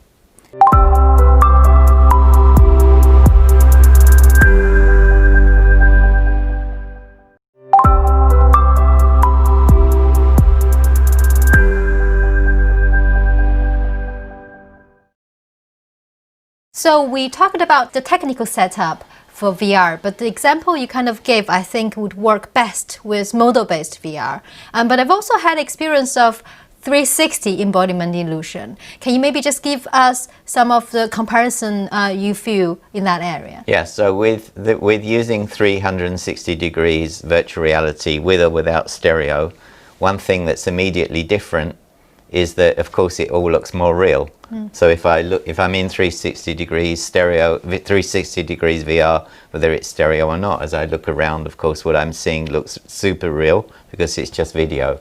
And if I look down, I'll see a body, and of course, it will look really real. Now, personally, I've tried the 360 stereo VR types of system. Be Another Body was a group who were doing this. They're out of Barcelona, but I've seen it in various different places. One thing that I have not seen that's been correct is the position of the body. Somehow the stereo isn't quite right, so that the body kind of looks far away. But okay, apart from that, nevertheless it can look quite good. But there's one problem, which is this. If I move my real body, that body that you see down there is recorded, it's stereo, it doesn't move with you. So you can't have the same kind of multisensory stimulation that you can with model-based VR, because in 360 everything is just video recorded. So what you see is what's been recorded.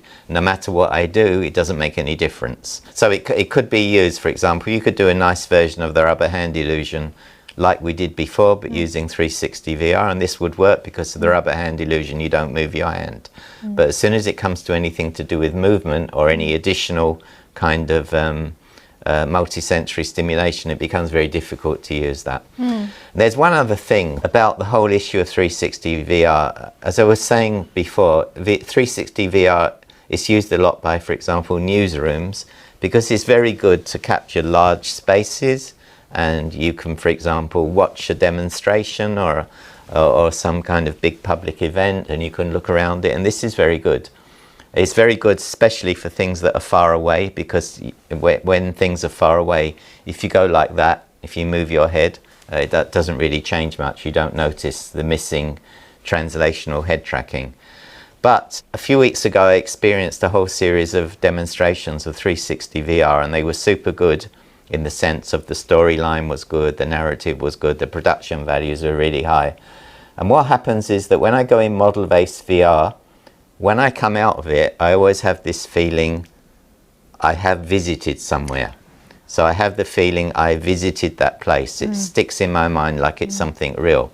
But when I do 360 VR, I don't have that feeling. And I think it's something to do with the fact that we're really aware of video. It's so much part of our lives. We know video doesn't see us. We know it doesn't answer back. We know we don't exist for the video, it exists for us. But when you're in VR, model-based VR, everything is a much more ambiguous situation that we don't really know. So you see a virtual character, it kind of looks human, doesn't really look exactly human. The brain doesn't know what to expect, so it just learns something new and takes it on. When you see a 360 video person, you know it can't see you, you know it's just video, and somehow this dampens down the whole illusion from my point of view. Yeah. So I think 360 video and model-based VR, they're not competitors, they're different. Each one has its own different uses and possibilities, and I've never thought it's really right to say one is better than the other. They're not, they're just different.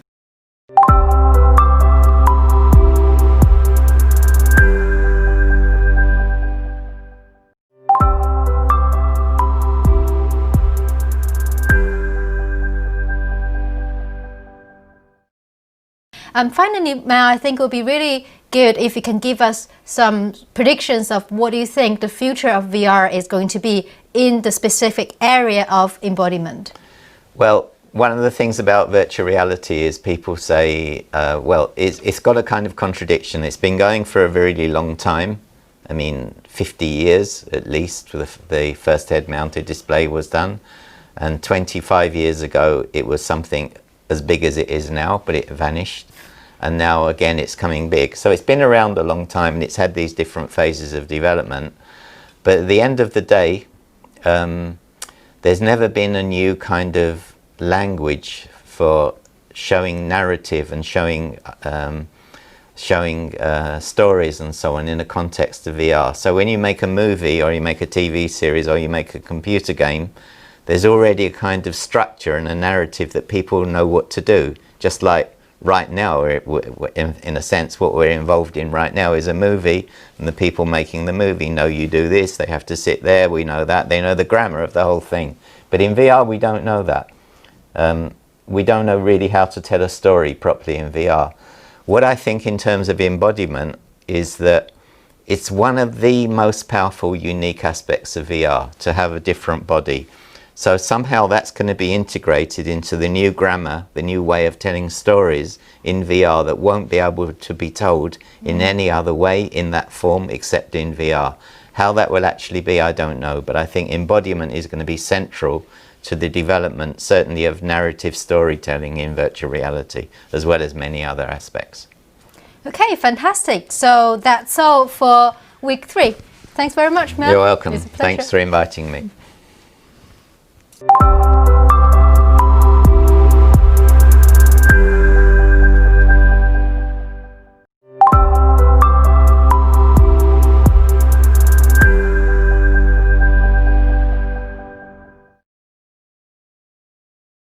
Now you know the definition of VR, the hardware that supports VR, and you also have a good understanding of applications in this area and the psychology behind it.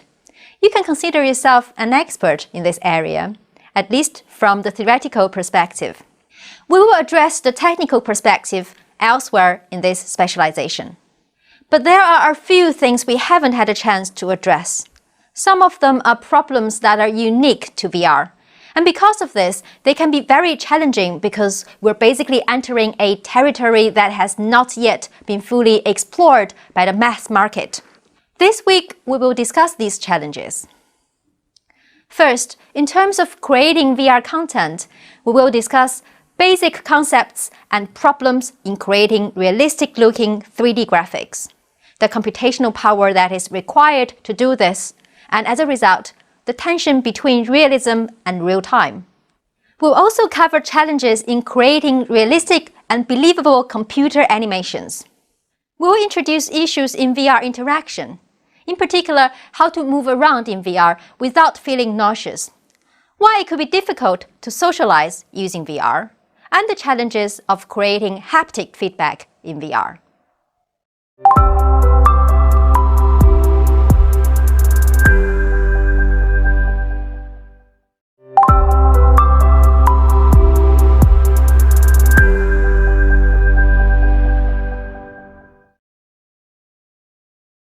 In this video, we're going to discuss challenges in rendering realistic-looking graphics in VR.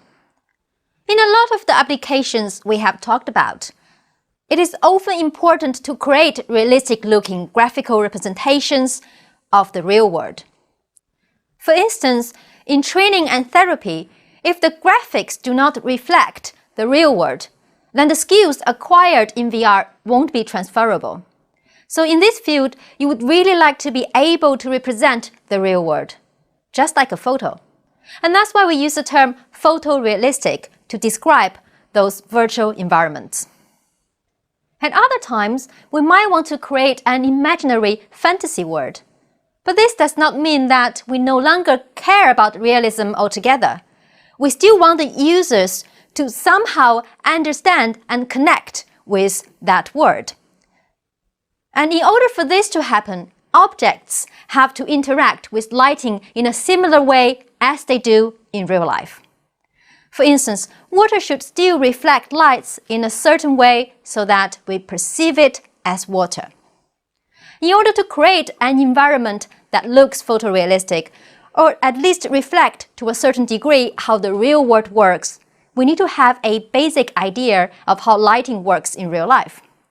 If you look around at the real objects around you, you can see that light interacts with different objects in different ways. Something made from fabric is a perfect diffuse surface which reflects light evenly and equally in all directions and produces a smooth and even-looking reflection. On the other hand, something made from metal is a specular surface. In this case, lights are reflected towards a certain direction, which produces a highlight effect. Diffuse reflection is computationally cheaper to produce. Specular reflection, on the other hand, is a bit more mathematically complicated, so we often say it is more expensive to render. But in everyday life, we usually have both of these extreme situations, and more often a combination of both. If we don't render any lighting effects in VR, things can look a bit flat rather than 3D. Here you can see now I have added a light with diffuse reflection. This gives a smooth shading on the object and makes it look more three-dimensional. Here I have added specular lighting, so you can see there are highlights. The most computationally expensive images to produce are glossy or mirror surfaces. These are surfaces you can see through or surfaces that reflect things around them. They're often considered to be extreme examples of specular reflection. These are all possible to render in VR, but normally at a very high cost. Next time you play a 3D computer game, pay attention to this. The chances are there won't be many examples of this type of surface. So, a quick summary. When you're planning to illuminate your VR environment, typically there are 3 types of surface you will need to deal with: diffuse, specular, and glossy or mirror. Diffuse surfaces are the cheapest to render. Specular are a little more complex, and glossy or mirror surfaces are very expensive. So in VR or 3D computer graphics in general, when we talk about illumination realism, we mean how lights are reflected on the 3D objects. This is important in creating a realistic and believable environment. There are also practical functions. For example, architects may want to render their architectural design before building it for real, so that they can understand the lighting inside the building, as well as the impact the building will have on surrounding areas. They might want to avoid creating dark areas, which can make people feel quite depressed and could even lead to a higher crime rate. Sometimes it is difficult to pin down exactly what an image is missing. In this case, B looks more real because it is an example of global illumination, whereas A is an example of local illumination. In local illumination, we only consider lights that come directly from the light source. In global illumination, we also consider the interreflection between objects. For instance, you can see that the little sphere at the lower right corner looks slightly green because there is a green wall next to it. You may also have noticed that the back wall and the light on the ceiling have some more 3D details because of this. So basically, global illumination creates more realistic environments, but it is more computationally expensive. That means that sometimes, in order to render real-time graphics in VR while maintaining the required high frame rate, we will have to turn off global illumination. None of these problems exist in 360 video because lighting there is recorded from reality. But you're essentially stuck with the lighting you captured. You can change it and represent it with different lighting conditions, with some post-editing. But again, because you don't have the 3D models, the editing you can do is very limited. You can't make the light change its direction, and you can't change the reflective properties of the surface.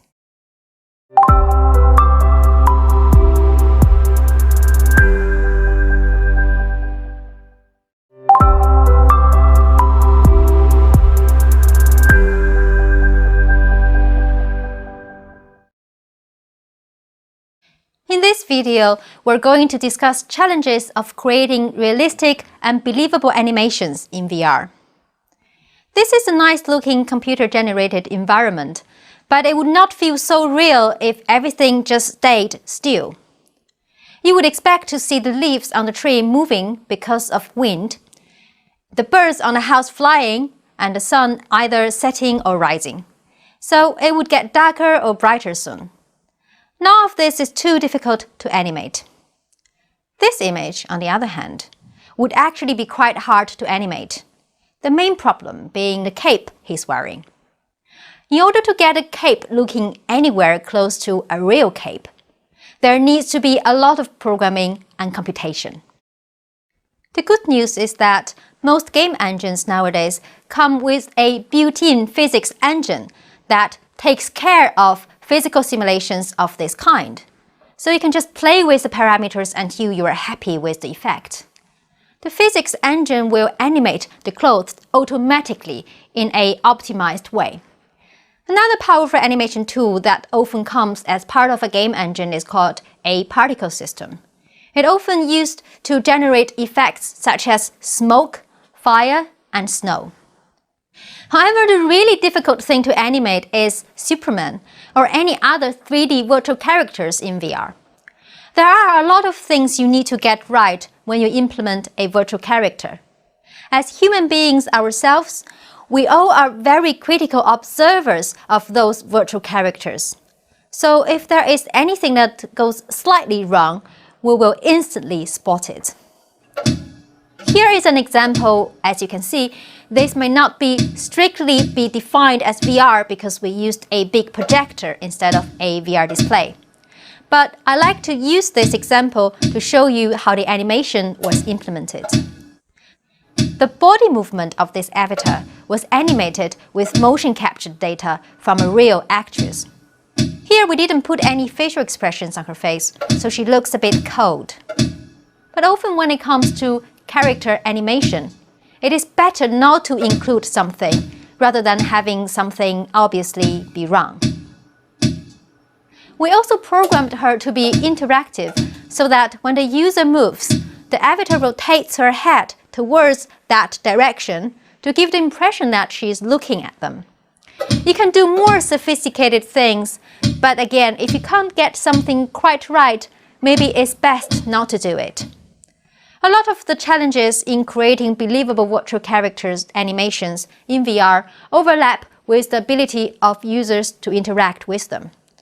So we will talk a bit more about programming interactive virtual characters later when we discuss VR interaction, as well as later in this specialization when we discuss social VR and virtual characters. Animation is not a problem with most 360-degree videos, as in this case you are just capturing objects and their animation. But the problem is that the only thing you can do once you've captured the video is cut and resequence the video clips. You cannot manipulate objects in the footage like you can with model-based VR, so you would not be able to program the real human actors in the video to rotate their heads to follow the user, at least not in a naturalistic way.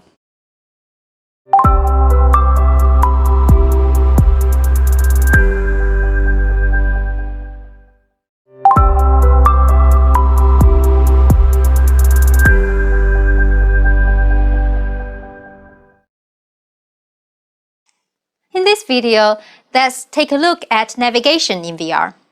With high-end VR devices which support position tracking, you can shift your body naturally to see what's behind an object in front of you, and walk around with your legs just like you do in real life. On the other hand, in mobile VR, as there is no position tracking, most of the time you will need to use the VR controllers for both, to shift your viewpoint or to move to a different place. First of all, not all VR applications require the user to move around that much. In most of the VR applications I developed, in the areas of training, therapy, or experimental studies in social psychology, I normally just ask the participants to sit down on a chair. They can still shift their body or move their body back and forth, supported by position tracking, but there is no need for them to walk around with their legs. If you do need your participants to walk around in the VR space, the best way is for them to move around exactly the same way as they do in real life. That is, using their legs to move forward or backward and using their body to turn left or right. This is often called physical navigation. The problem with this is that you are limited by the physical space you're in. Another problem is obviously that it won't work with mobile VR devices, as we cannot track where the user is in the 3D space. The other extreme is to use virtual navigation, where users control their movements entirely using the joystick or touchpad that comes with their VR controllers. So just like in a 2D game, users shift the joystick to the left and right to look around and forward and back to move. This isn't a problem for games on a 2D display, but I can do about 30 seconds of this in a VR headset before I feel completely sick. Also, this is only relevant to model-based VR. As in 360, the user only has access to view the environment from the fixed position where you filmed with your camera. There are other methods that sit in between physical and virtual navigation. These pictures shown here, for instance, use a method called walk in place. As its name says, participants walk in place by doing the walking motion with their legs without actually moving forward. In this particular application, they could also use their arms to indicate the direction of turning. The participant's body was tracked by a Microsoft Kinect sensor, but you can use the VR controllers to try to do something similar. Another method to move from one place to another is called teleporting. If you have ever used Google Street View or something similar, then you have probably tried it. Basically, there are a few fixed positions the users can choose to teleport themselves to. In all the methods we have introduced, physical navigation is the most natural one, but it is constrained by the real-world physical space the user is in. Walk in place is less natural, as it gives no sense of acceleration. But it does not normally cause nausea. Teleporting is a good way to move around quickly in VR without making the user feel too dizzy. But the user often gets a bit disoriented when they land in a new location. Virtual navigation, which relies entirely on the 2D user interface, that is, the joystick or touchpad, is not encouraged, as it causes nausea. Finally, in 360 video, the users normally cannot navigate the environment freely. However, some 360 video allows users to teleport. For example, as we mentioned earlier, Google Street View.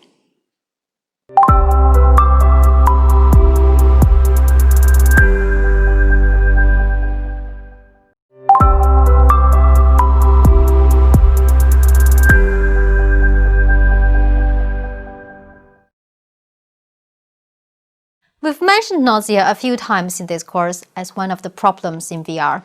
In this video, we will discuss what causes nausea in VR and ways to avoid or reduce this uncomfortable experience.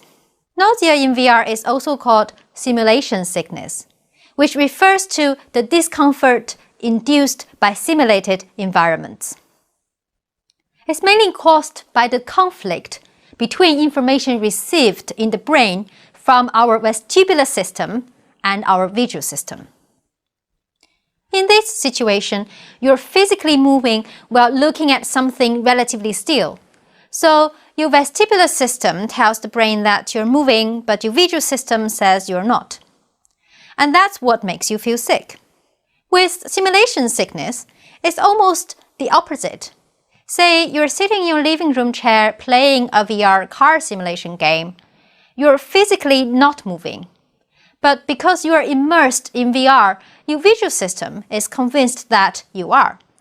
This then causes the conflict between your vestibular and visual systems, which makes you feel very sick.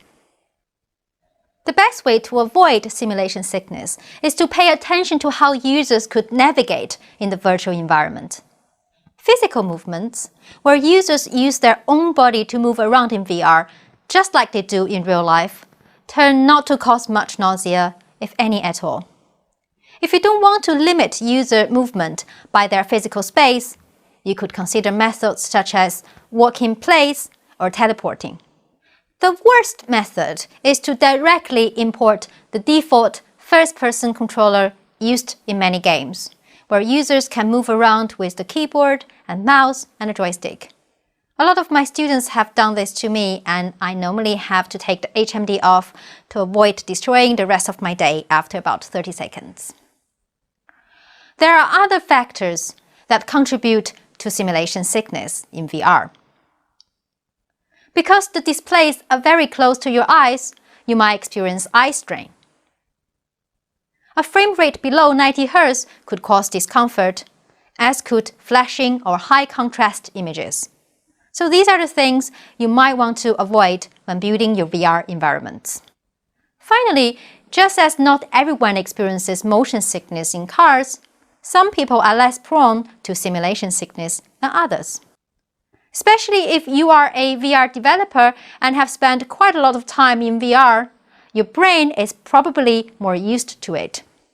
So it's important to remind yourself that your game might feel completely harmless to yourself, but it could make other people feel very sick. And the best way to find out is to test it on typical users your app is designed for.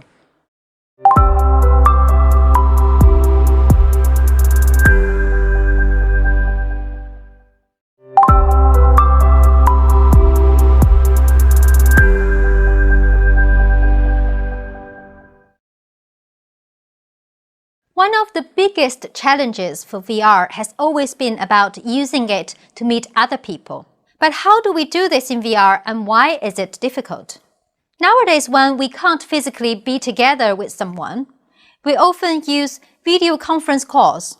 But there is one thing we're much better at doing in person rather than through video conference calls, and that is negotiation. This is because when it comes to negotiation, a lot of things are important. Relationship building, trust, our ability to read each other's body language and facial expressions, and the timing of when to say what. We rely on social skills we have developed over the years to create a more positive relationship, which will lead to a more desirable outcome. A lot of these social skills are very subtle and often operate at a subconscious level. So when you hear someone say, "I don't think he's trustworthy, but I can't quite explain why," that is actually a very reasonable statement, backed up by scientific evidence. So in order to fully utilize my social skills, I will really want to be able to express myself as much as possible. If I have to do it in VR through my avatar, I will have to animate it with real-time motion capture data, which captures both my gestures and facial expressions. But an obvious problem is that if I'm wearing an HMD, half of my face will be obscured. So how am I going to capture my facial expression? Having said that, I've seen devices that work inside the HMD, some designed to track eye movements and others to track facial expressions. Here are a few things that make social interaction in VR technically difficult. First, real-time facial capture.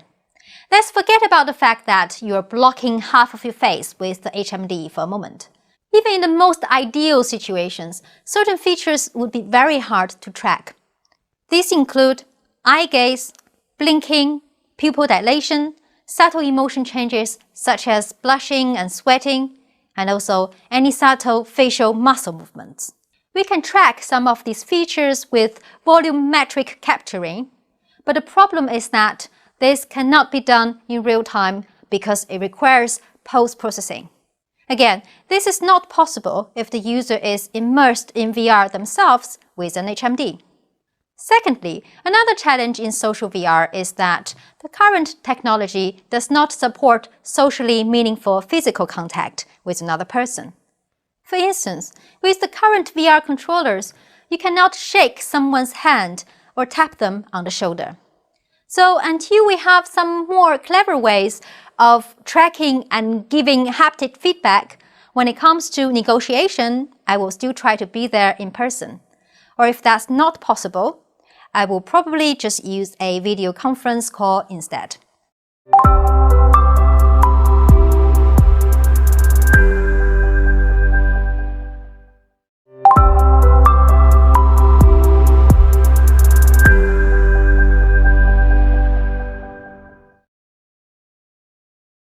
As we touched on briefly before, another big problem in VR interaction is haptic feedback. VR displays are now very good at tricking us into thinking that virtual objects are really in front of us, but our ability to interact with them in a naturalistic way is still quite poor. Thanks to the tracking technology and the vibration feedback that current VR controllers provide, we can use them to select and manipulate virtual objects. However, in order to really do this in a naturalistic way, we would need VR gloves. Instead of holding a controller and pressing a button to grab objects, we should be able to just grab them with our hands. There are a few VR gloves available, which are all well integrated with current VR displays. But in order to really grab a virtual object and feel that we're holding something in our hands, ideally the VR gloves should be able to give force feedback. These are normally called exoskeleton VR gloves, as they rely on an external skeleton outside of the glove to support force feedback. There are a couple of bodysuits I have seen at VR exhibitions, which provide both force feedback and tactile feedback. They are mainly designed for gameplay, so when you're being punched by your opponent, you actually feel the force of that. I'm not sure I would want that, but I can imagine they could become quite popular with gamers. In summary, the current VR controllers are more like a borrowed concept from 2D user interfaces and do not really support VR interactions in the 3D space in a very naturalistic way. I believe we will soon see VR gloves in the consumer market, some with built-in force feedback. So maybe soon enough, you will be able to shake hands with someone virtually. For hardcore gamers, a full-body VR suit could be something to look forward to, which will make gaming more immersive.